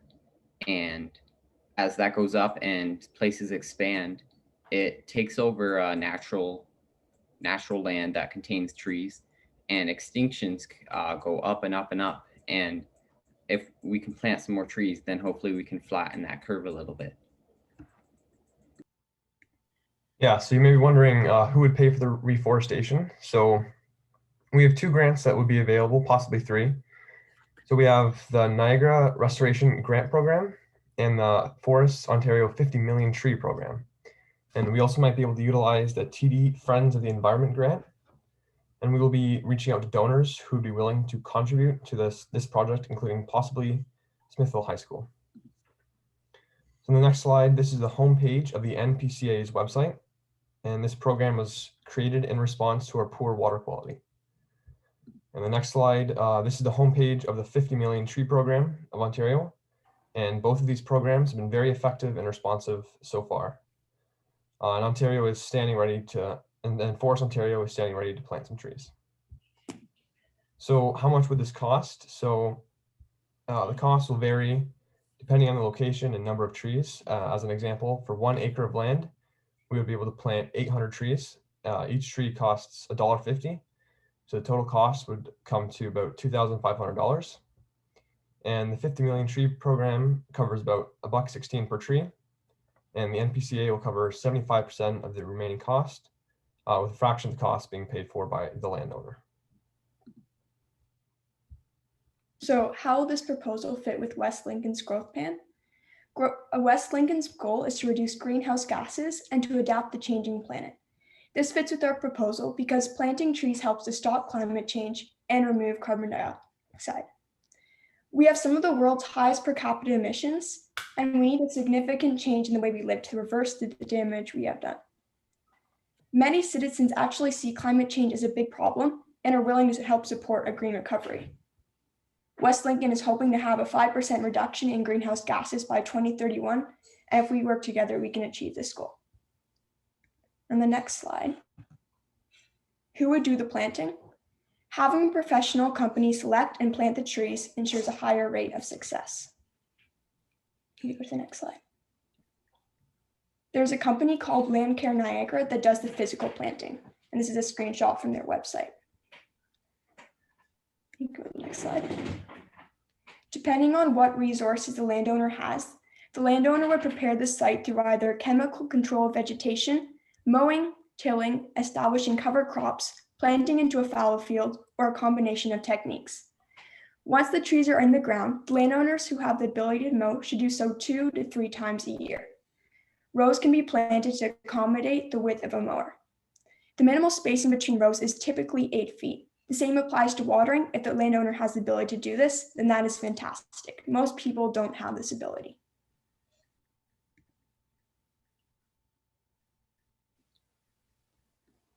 Where could the forest be planted? We came up with 3 possible locations that are all within walking distance from the school. All of these plots fit the requirement of being at least 0.5 hectares of land. The first site is the Southwest Leisure Plex. It is town-owned, but people rarely use it. A creek is also bordering the land.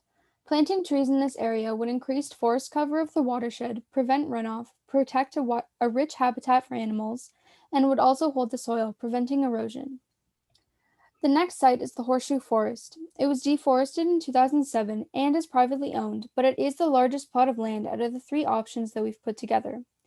Though most of it was deforested, they left a small forest of trees around the perimeter. If trees were planted again in this area, it would improve the soil quality from rock-hard clay to rich soil filled with nutrients. This potential forest would also be able to support a very large and complex habitat for many different species. The last plot of land is the Golden Acres Park site. It is town-owned, beside a pre-existing forest, and is near the 20-Mile Creek. Planting trees in this area would be expanding the forest, creating more space for animal habitats, and improving the soil quality. There is also one other option for 2 of the sites. On Site 1, instead of reforesting the entire 1.4 hectares, we could reforest only the back 0.9 hectares of land. The forest would still go along the creek bed, it would still increase the forest cover of the watershed, prevent runoff, etc., but would just be smaller. The next option is for Site 3.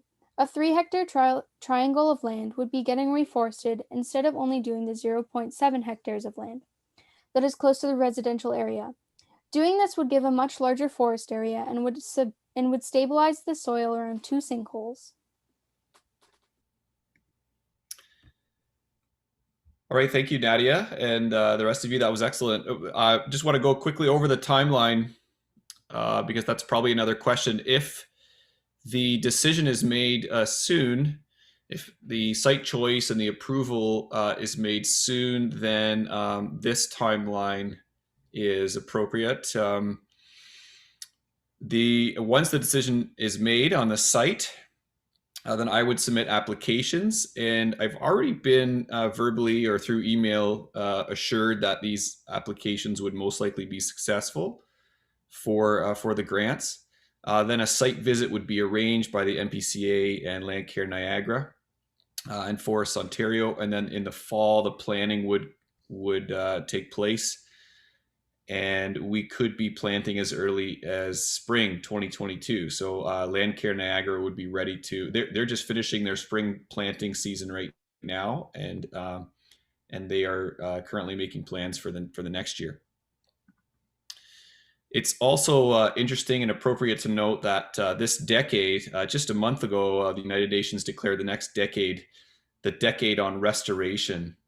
So worldwide, it's recognized that we need not just because trees are pretty to look at, but for the fact that they actually support all life on Earth. And I just want to read from this quote by the UN: "The healthier our ecosystems are, the healthier the planet and its people. The UN Decade on Ecosystem Restoration aims to prevent, halt, and reverse the degradation of ecosystems on every continent and in every ocean.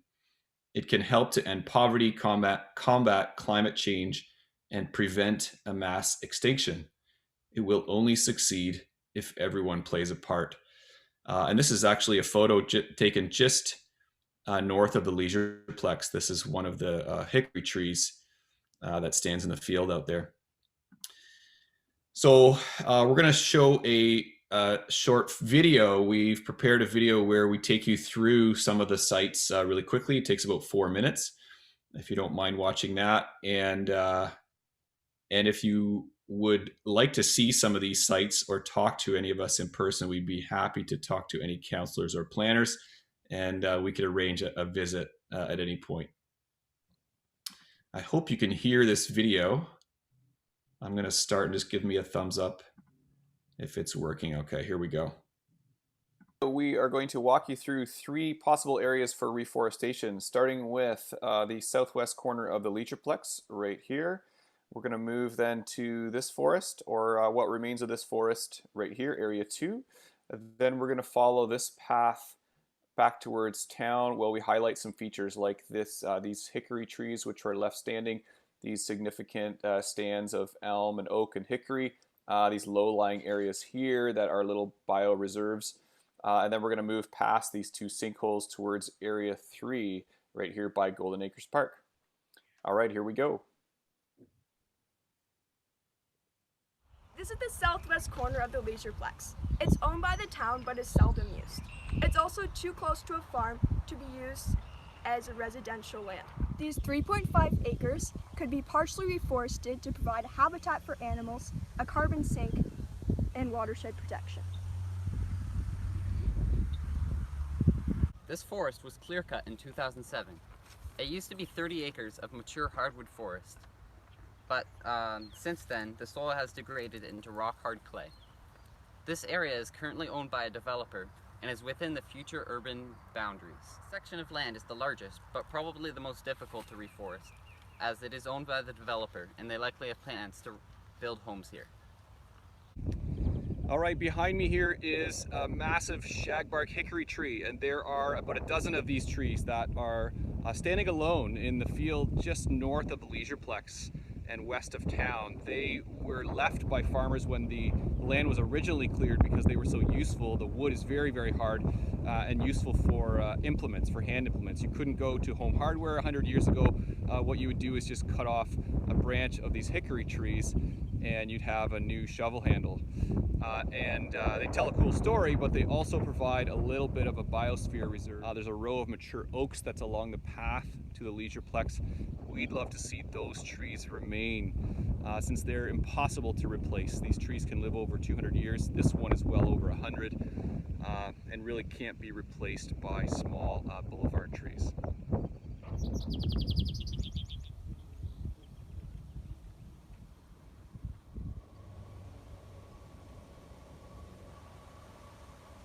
Just north of Golden Acres Park is a 2-acre triangle of town land that would be perfect for reforestation.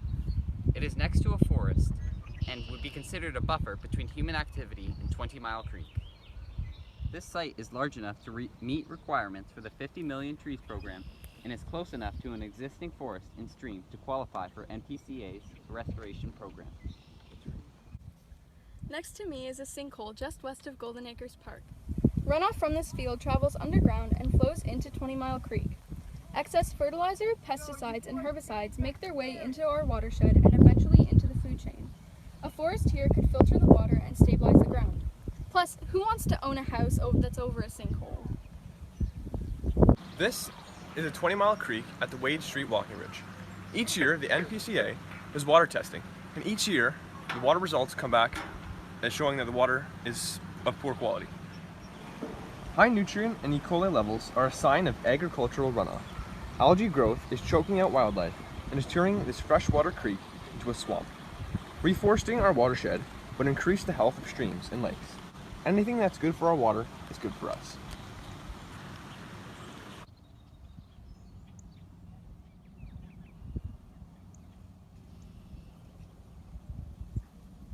Each year, the NC...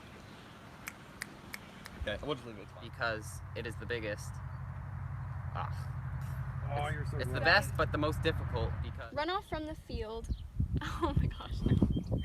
Runoff from the, I had it right. This is the southwest corner of the Leisureplex. It's owned by the town and is...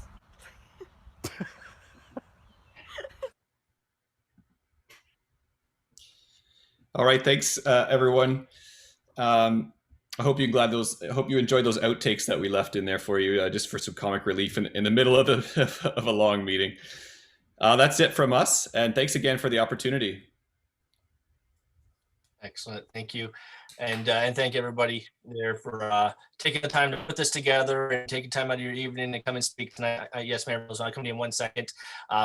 Maybe I could get this item on the floor first, and then we can kind of from there talk and ask any questions we may have. So I'm going to read the recommendation. I'll get a mover and a seconder, and then if there's any questions or comments committee wants to make, we can do that then. So the recommendation is that the correspondent Scott Antonides regarding the 50 million reforestation program dated June 14, 2021 be received, and that the correspondence outlined above be referred to staff to discuss with the urban boundary study team, and that staff report back to a committee at a future planning, building, environmental committee meeting.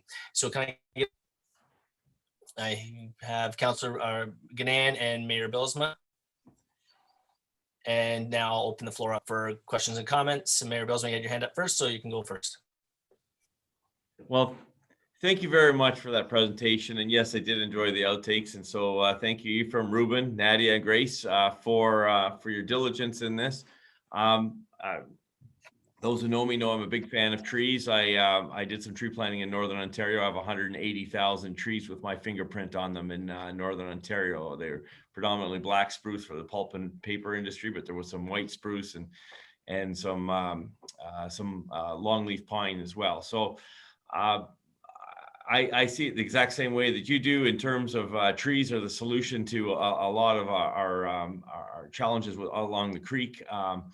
The water quality along the creek is something that I know that the MPCA is very concerned about as well, and I appreciate the initiative of these young people for trying to address it, because they're the ones that are going to be the long-term benefactors of it, and so very, very supportive of this. So thank you very much for your presentation. Good job. Excellent, thank you. Any other members of committee? Okay, not seeing any. Oh, Councillor Broderick. I too just want to thank the students and Mr. Antonides. What a fabulous presentation and what a great opportunity to make your mark on our town and really see your learning take place. And I look forward to seeing this in further meetings come up. Thank you. Thank you. And I'll just look back around the room one more time. Anybody else? Okay.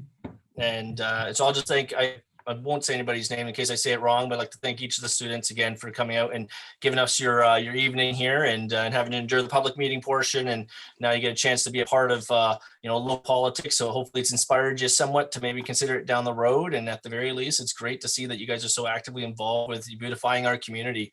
We can't thank and Scott, as always. It's a pleasure to see you guys. And so I have a mover and a seconder. So considering there's no other questions or comments, I'll call the question. All those in favor of the recommendation I read, sorry, just to clarify. All right, that passes unanimously. Okay, so that is that, and you guys are welcome to hang around for the rest of the meeting here, but we're going to move things forward. All right, so address the agenda. So under section 1013, 5 and 6 general rules, 1 hour in total shall be allocated for this section of the agenda. Each individual person shall be provided with 5 minutes. To introduce some exceptions may apply. A response may not be provided, and the matter may be referred to staff.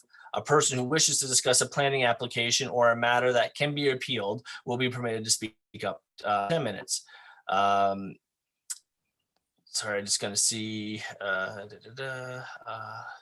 So I guess I'll just go to Deputy Clerk to see if Deputy Clerk, have we received any correspondence from members of the public prior to 4:30 today that wish to have their comments, the items under section 1013(5) of the procedural bylaw?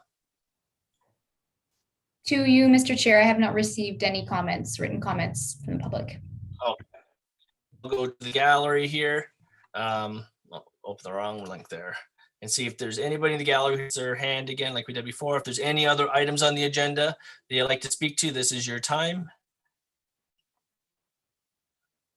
All right, not seeing any, so I'm going to close that there. So we're going to move to consent items or considered to be routine and non-controversial and can be approved by motion. There will be no separate discussion of these council member, in which case the item are removed, from the consent resolution and considered immediately following adoption of the remaining consent items. So recommendation that Planning, Building, Environmental Committee hereby approve the following consent agenda items.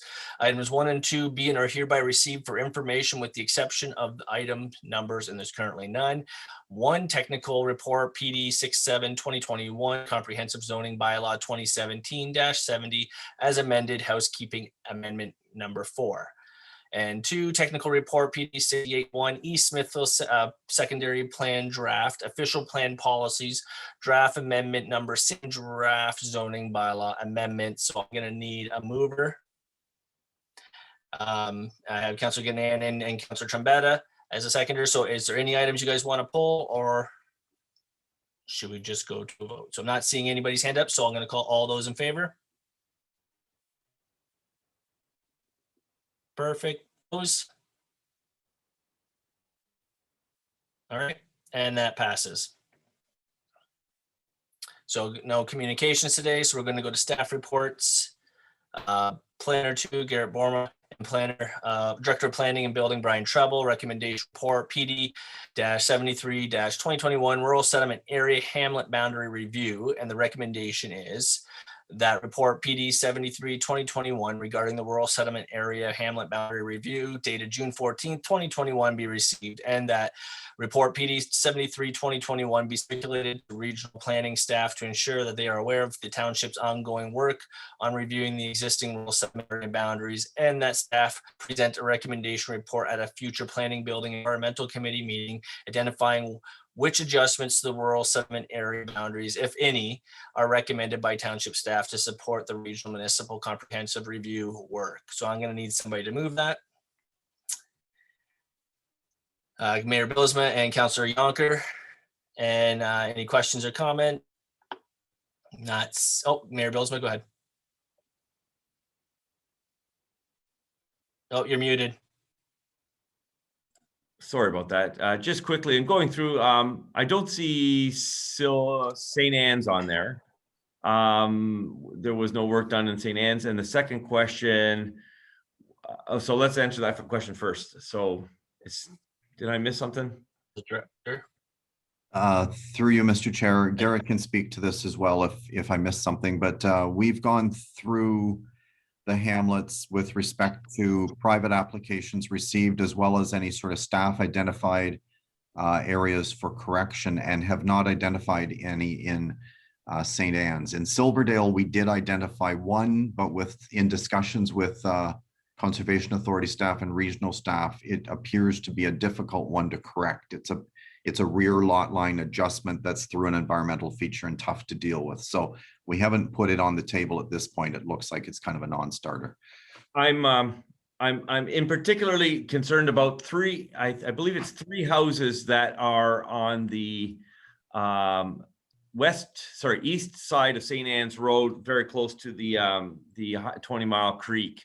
The houses themselves have no frontage setbacks. They're virtually on the road, literally on the road. And I'm wondering if there's an opportunity to for those houses eventually, you know, they're grandfathered in, they're existing, and people are living in them. But if somebody should want to rebuild, do they have room behind them to rebuild, or is there floodplain, or what? Those are the 3 that came to my mind in the St. Anne's. Hopefully you're familiar with them. So, Mr. Chair, if I may just sort of clarify, they're on the east side of St. Anne's Road, north of 20 Mile Creek. They are south of 20 Mile Creek. South of 20 Mile Creek. Okay, I know of at least one of them.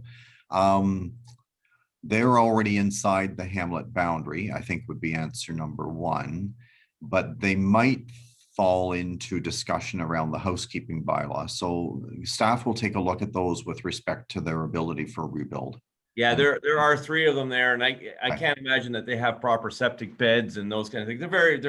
They're one of those that are kind of built in that era where some of that stuff was done quite sketchily. So I just wondered if that seemed just. So that was the one. And the second question that I have with respect to Grassy, half of Grassy, of course, is on the boundary with Grimsby. So is this something that we need to do in conjunction with Grimsby, any kind of application? I know all of the work that's labeled is on our side of Grassy, but is there something being done that might help or hinder us on the Grimsby side? Through you, Mr. Chair, it's a fair point. I think we will reach out to Grimsby before we report back on the recommendation report that brings us all together towards the end of the summer. It's a fair point, Mr. Mayor. Okay, so I had other questions, but I think that they can be tied off when you come back. Those are 2 that came off at this kind of initial stage. So I'm very, very much supportive of looking into this, and we'll see how we proceed. Thanks.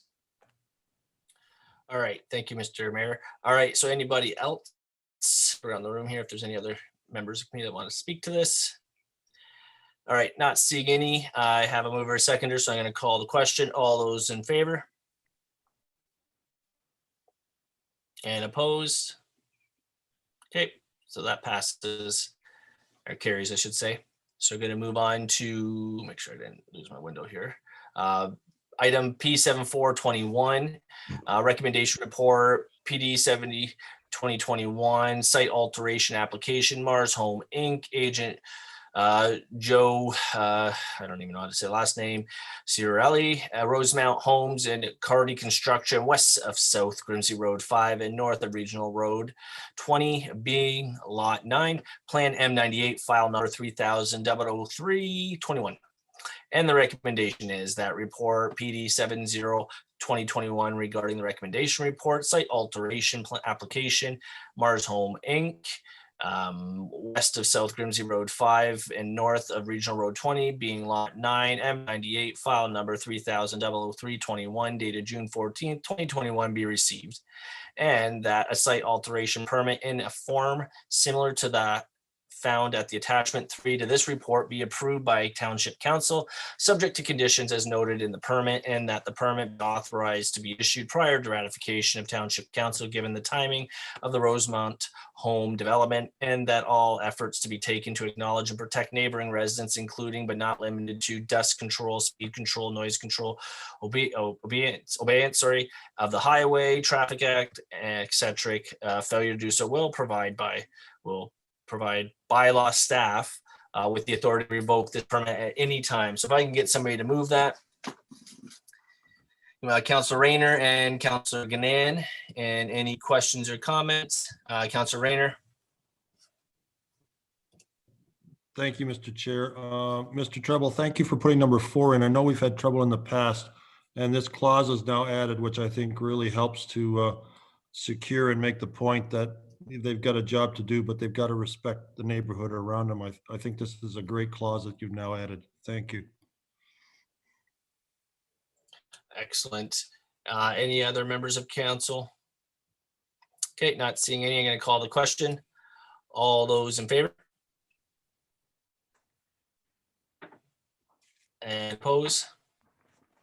Not seeing any. Okay, so we'll move forward to item 7521, recommendation report PD 76-2021 West Blocker B line trenching, refund of security deposit. Recommendation that report PD 76-2021 regarding the recommendation report West Blocker B line trenching, refund of security deposit dated June 14, 2021 be received, and that staff be and are hereby authorized to release the $5,000 security deposit on or after July 30th, 2021, provided the property situated at 9629 Regional Road 20 is sold, with B line trenching no longer operating from that site, as confirmed into the satisfaction of the Director of Planning and Building. If I can get a mover. Councilor Yonker, and I have Councilor Broderick as the seconder. Any questions or comments?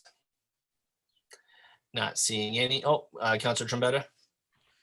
Thank you, Mr. Chair. Mr. Chair, through you to Mr. Treble, can you give a little just explanation of why the 5,000 is going back for the record? Through you, Mr. Chair. The zoning that was put in place included a unique clause around providing a security deposit. Normally that is done through a site plan agreement. In this particular case, though, there was a history of the owner of the land not necessarily following the rules, but having to have zoning put in place retroactively in the whole bit. And so the zoning was put in place with a security clause initially, so that we had a bit of leverage to ensure compliance with zoning and site plan. Since the owner is now selling and moving to another site, and the new purchaser will have nothing to do with the existing zoning. In fact, he's working on a new site plan right now. It seems appropriate to release that security, as it no longer would apply to the blocker use of that land. But I'm suggesting we not do so until the use is actually gone. Okay, thank you for that clarification. Thank you, Mr. Chair. Thank you. Any other questions or comments? Not seeing any. I'm going to call the question. All those in favor? Okay, that carries. Moving on to item 7621, recommendation report PD 77-2021. It's an RFP for possible hamlet boundary adjustment in Fulton and Grassy for consideration of a rural employment area. And the recommendation is that report PD 77/2021 regarding recommendation report RFP for Hamlet boundary adjustment of Fulton and Grassy for consideration of a rural employment area dated June 14th, 2021 be received, and that staff be granted authority to proceed with phase 1 only by retaining Dan Curry of MHBC Planning to assist with the phase 1 work immediately and prior to ratification of Township Council. If I can get a mover and a seconder. Mayor Bylsma, and I have, Councilor Yonker. And I'll open questions or comments. I have Mayor Bylsma and then Councilor Rayner and then Councilor Yonker. Thank you, Mr. Chair. And I just want to state that I think this is a good first step in a process that will be very beneficial to the town. For many years, we've recognized that there's a need for kind of a rural employment area that's low serviced, but it allows businesses that have, say, a low impact, staging areas, maybe just storage responsibilities. Again, they're not using water, they're not using sewers in the same way that we would encourage people in the industrial. We have industrial park, and that's great.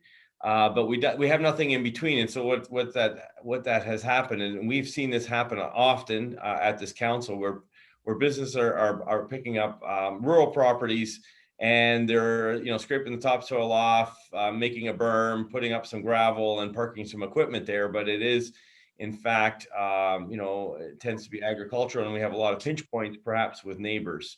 And so, we've dealt with that over and over and over again in planning across the 6 years that I've been in. And so I think Councillor Trombetta will attest to the same challenges.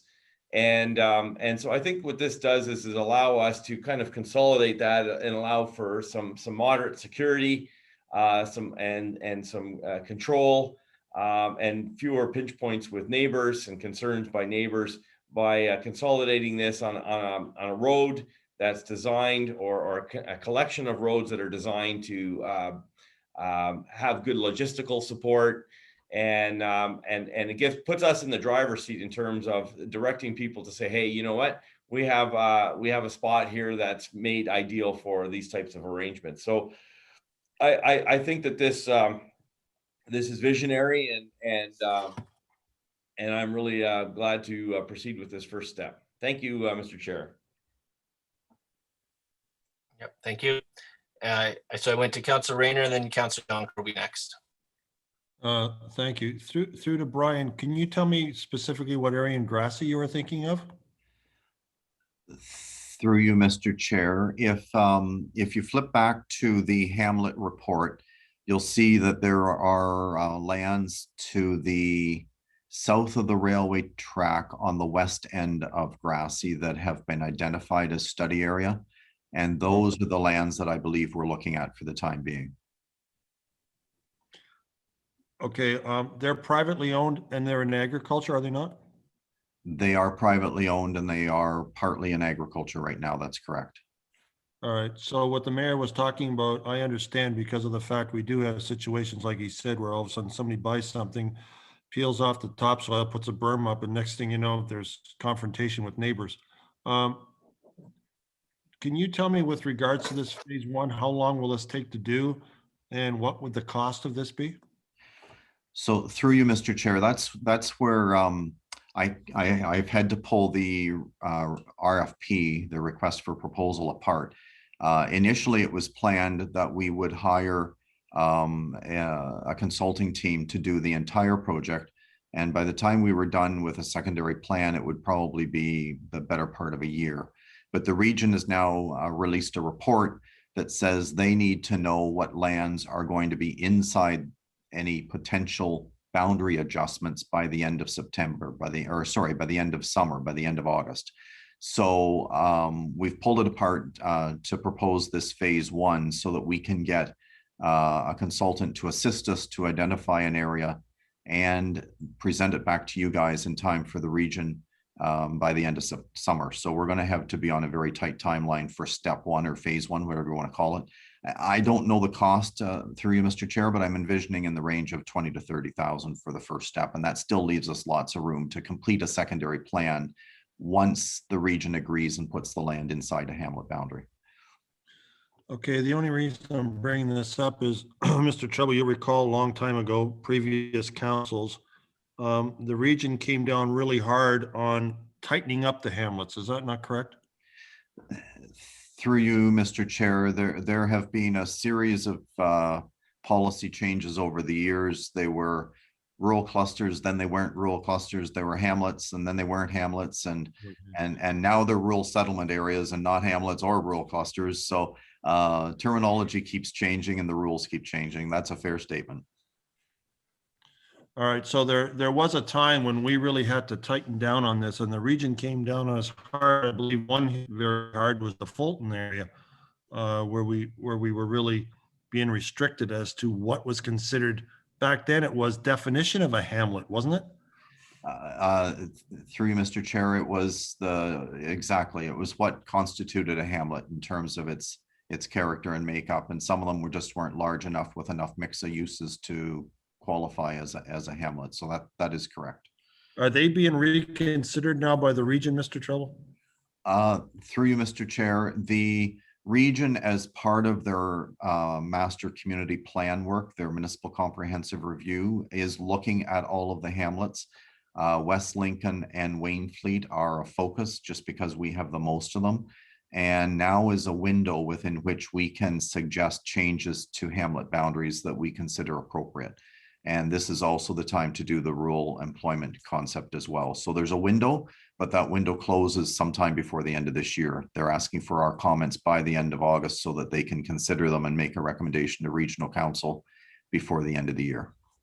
So I guess what I'm basically saying, this is a reverse of the philosophy that they mandated a number of years ago.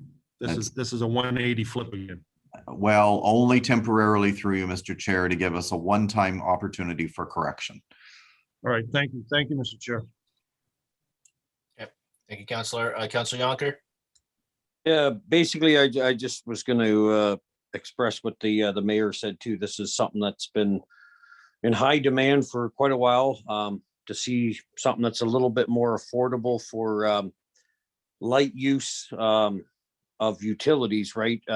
For businesses, trucking companies, landscape companies. And I think this will give us an opportunity to promote to our residents that there's a cheaper option to bring their businesses to a central location and I think clean up our rural area a little bit as well. So I think this is a great step forward. Definitely, there's been a lot of expression of interest in this and good to see that this is moving forward as well. So exciting development. Excellent. Thank you, Councillor. Any other members of the committee like to comment on this? Not seeing any. I have a mover and seconder, so I'm going to call the question. All those in favor? And okay, perfect. So that carries. And we'll move forward. All right, so item P7721 is our next item here, and it's a recommendation report PD 75-2021, final renewable energy system policies for approval to incorporate into the Township of West Lincoln official plan, file number 1701-005-19, and amendment to the Township of West Lincoln zoning bylaw, file number 1601-007-21. And here's the recommendation. That report PD 75-2021 regarding the recommendation report final renewable energy system policies for approval to incorporate into the Township of West Lincoln official plan, file number 1701-005-19, and amendment to the Township of West Lincoln zoning bylaw, file number 1601-007-21, dated June 14th, 2021 be received, and that section 3417 of the Planning Act apply, and that no further public meeting is required, and that the official plan amendment number 56, file number 1701-005-19 be approved, and that the corresponding authorizing bylaw be approved and passed to authorize the mayor and clerk to sign all the official plan amendment approval documents, and that staff be authorized to circulate the notice of decision on the approval of the official plan amendment number 56 to the agencies and public to commence the 20-day appeal period as regional council. Approval is not required. We're almost there. And that zoning bylaw amendment 1601-007-21 and a corresponding bylaw be approved and passed, and that staff be authorized to circulate the notice of decision for that zoning bylaw amendment with the corresponding 20-day appeal period with full force and effect occurring on, or current one official plan amendment number 56 has been approved without appeal. So I'm going to need a mover and a seconder. Nobody? Oh, Councillor Betta, Councillor Ganan. Any comments or questions to this? All right, Mayor Bylsma. Sorry, I have to knock my screen out because my internet was going slow. Yeah, no problem. So just confirm for me, Mr. Director, these are small private, the one thing that's referring to is just basically these small private windmills. They are under the height of 30 meters or about 100 feet or so. So these are not IWTs, but it's more of that private enterprise kind of thing that you're trying to regulate through this bylaw. Through you, Mr. Chair, it's actually the reverse of that. It's the large ones we're trying to regulate, and we're trying not to cause excessive regulation on the small ones. Oh, okay. Yeah. So yeah, right. I have to think about this negatively. Right. Okay. Yeah. Okay. Yeah. No, I just wanted that you were making a distinction. Thank you. That's all I wanted. Thank you. Any other questions or comments? Not seeing any. Going to call the question. All those in favor? And opposed? All right, that carries. So that brings us to the end of staff reports. We're going to move on to other business. There was an item P74 2021, an item I was bringing forward that originally I was going to step down and let Councillor Ganan as vice chair step in, but I'm going to be withdrawing that. It was given the nature of the concern, one of the residents or a couple of the residents reached out to me over the weekend, and the matter's been rectified.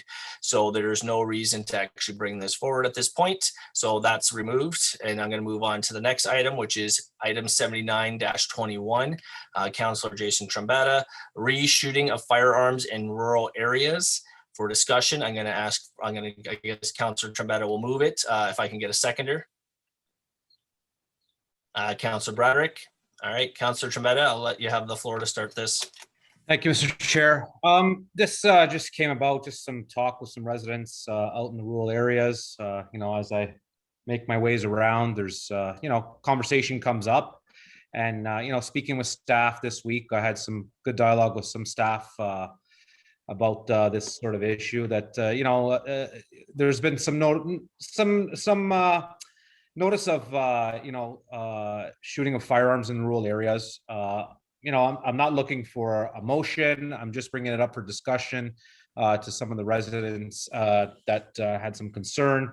I did get some information from senior management and staff about this. About getting the message out there that we do have bylaws in place for this sort of, shooting that's happening or target practicing. So maybe just reassure some residents that there is a bylaw in place that in regards to this. So I just kind of brought it up for discussion. Just, hopefully we can get the message out there as counselors that, and Mr. Mayor about, releasing firearms in the rural areas. And, we do have Silverdale Gun Club and Mohawk Gun Club that are in our neck of the woods. So if anything, that's all I wanted to say. There's nothing more to come out of it, but if anybody wants to add, I'm quite sure it's a little different topic than a lot of the planning stuff. So go ahead, council. So I'm going to go to our CAO because she had her hand up first, and then Councillor Rayner, I'll come to you second. Yeah, thank you through you, Chair Riley, to Councillor Trombetta. We did talk about this last week, and I just for the rest of committee, we have a lot of information on our website that refers both to our firearms bylaw, and that's actually under our frequently looked at bylaws. And also we do have a link for hunting information. So if you ever have residents who may ask the question and want to know what's going on, there are two great resources that are right on our website. And I was actually sort of pleased to see that the firearms bylaw, it was a good reminder. It's I think it was 212. And certainly that is what would be used to help moderate a situation that would come up. Thank you. Okay, Thank you. Councilor Rayner and then Councilor Yonker. Yes, thank you, Mr. Chair. We have the North Chippewa Skeet and Trap Range out here. Every Wednesday and every Sunday, they shoot all day. The other thing is, if you hold a small game license, specifically coyotes, there's no season on coyotes. It's open season, 7 days a week, 52 weeks a year. So sometimes you never know where the sound is coming from. Is it just people target shooting, or is there actually people out there? So it's kind of hard to distinguish. And like I said, by the same thing, we have skeet ranges that shoot all day, twice a week. So I don't know how difficult this would be to enforce because of the fact that it is permitted in certain areas all day. So I don't know where that would lead to, but you can certainly hear it from a long, long ways away. Shotguns, especially when the wind's in the right direction. But it's something that's always been accepted out here because it's a recreational thing at the range, and they have special permission for Wednesdays and Sundays. So that's all I got to say on that. Thanks. Thank you, Councilor. Councilor Yonker.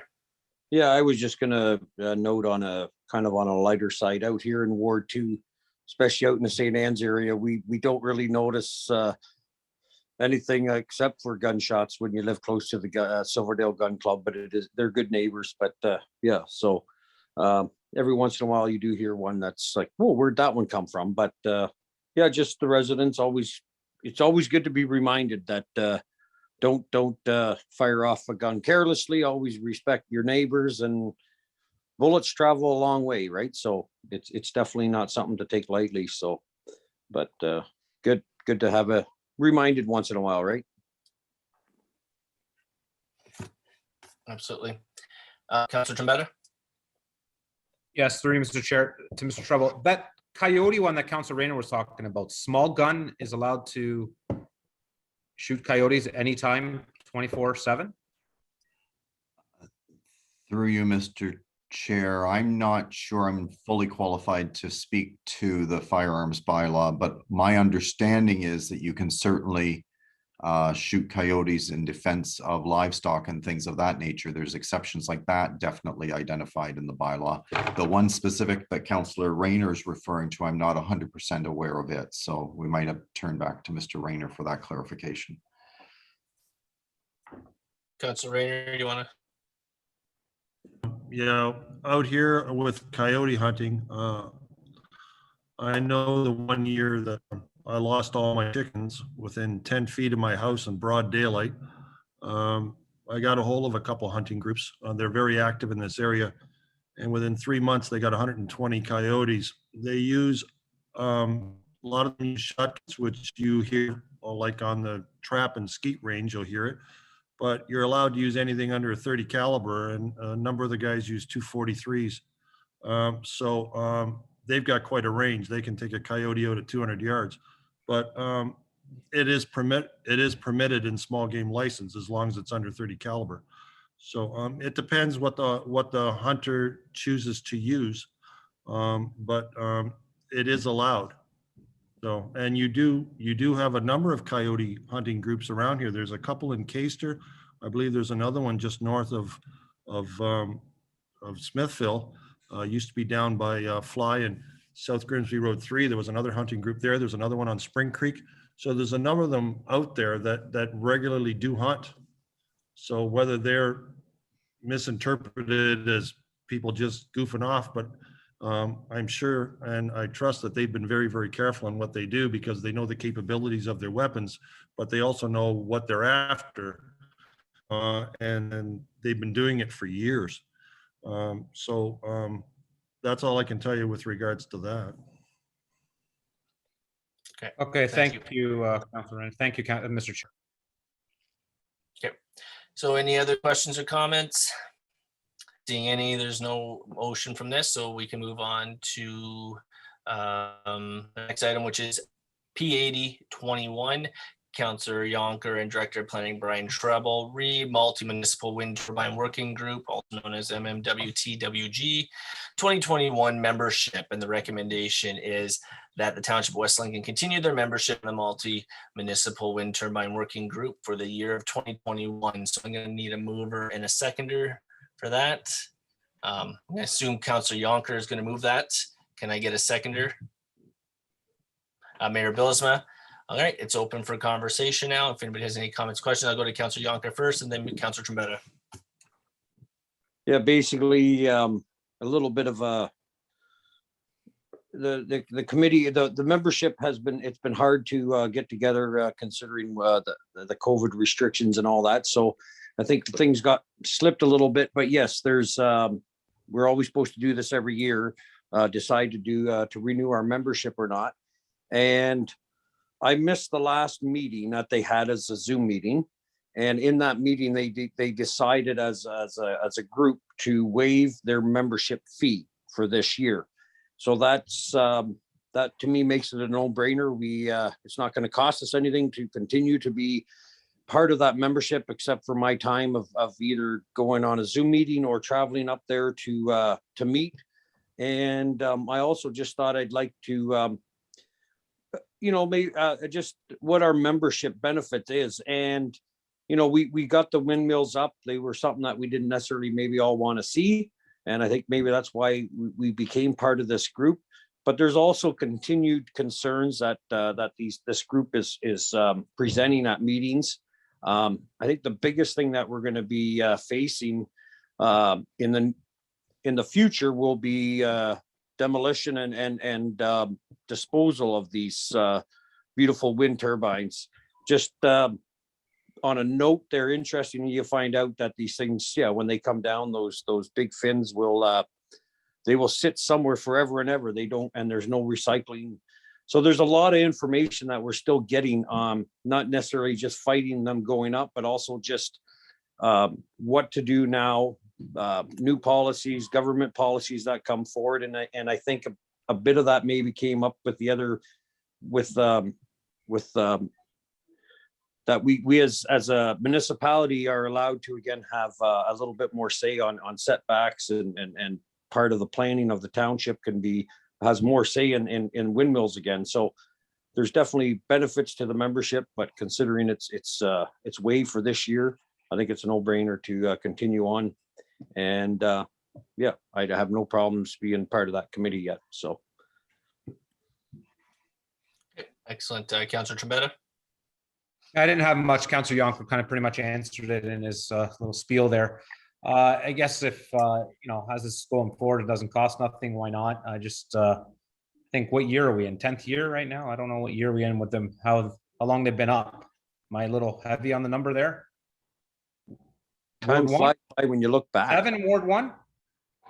Might be a little bit more, but anyways, okay. And I know they got a 20-year lease, so, like Councillor Yonker said, we'll see what happens in the future. I know this is not something that the governments are going forward with anymore, so which is a good thing, but don't see the need for the group to continue if it's a paid group, but if it's not costing anything, it doesn't hurt anything. So those are just my comments. Thank you. Thank you. Any other comments or questions? Not seeing any, I'll call the question. All those in favor? All right, that passes, or that carries, sorry.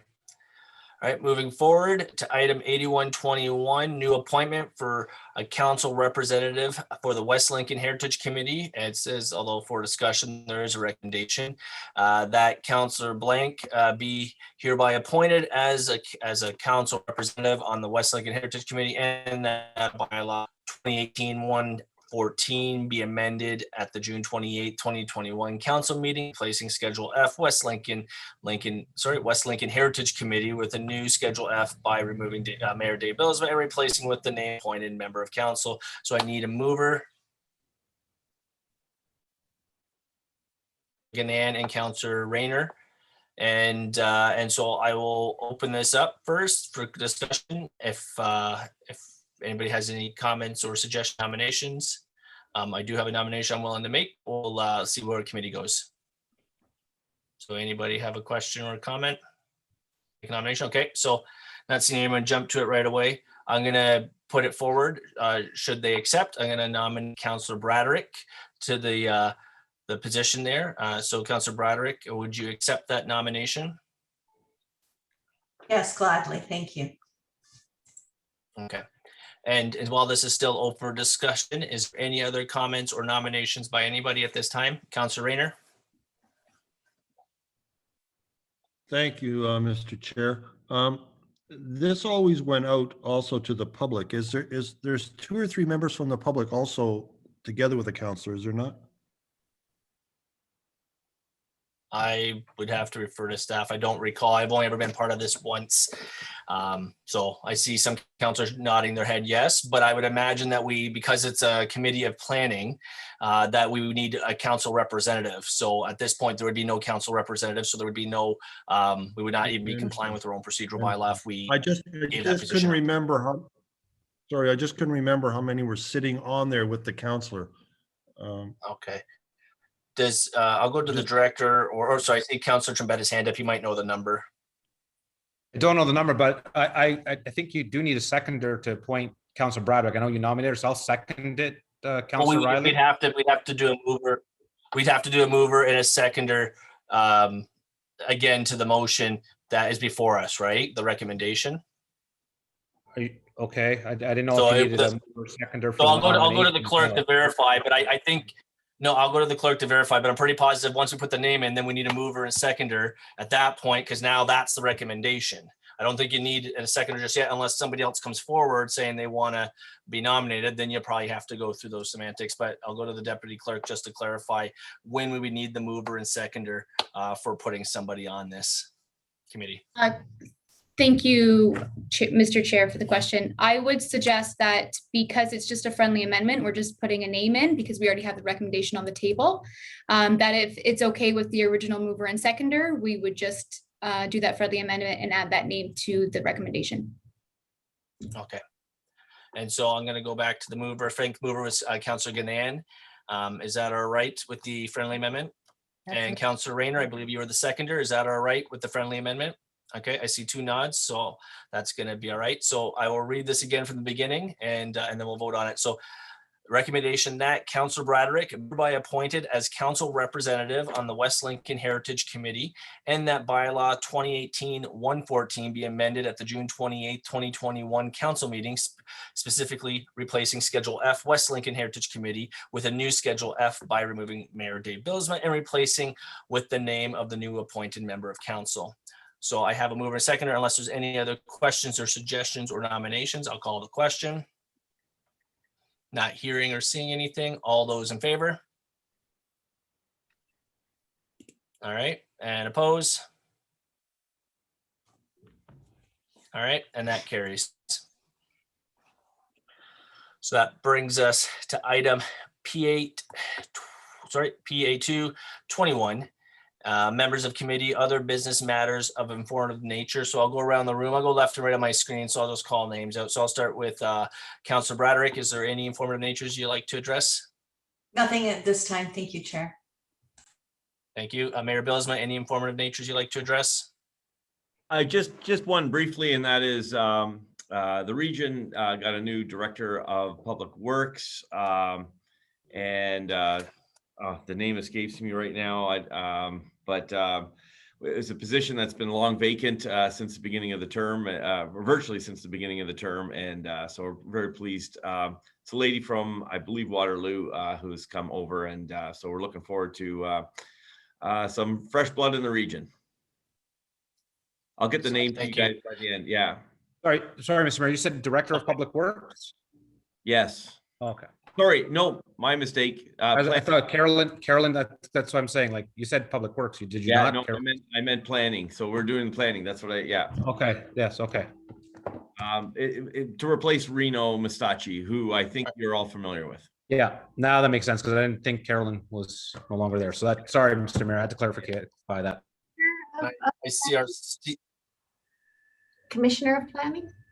Yes, that's correct. Yeah, I'm getting all the lingo. It's a commissioner of planning replacement, and I'll give me a second, and I'll come up with her name too. Actually, carry on, Mr. Chair, I'll come up with it.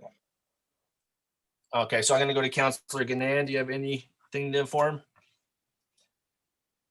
Nothing right now, but there will be an update on the Community Advisory Committee for the hospital build, probably by our next meeting, but everything's not in place yet for today.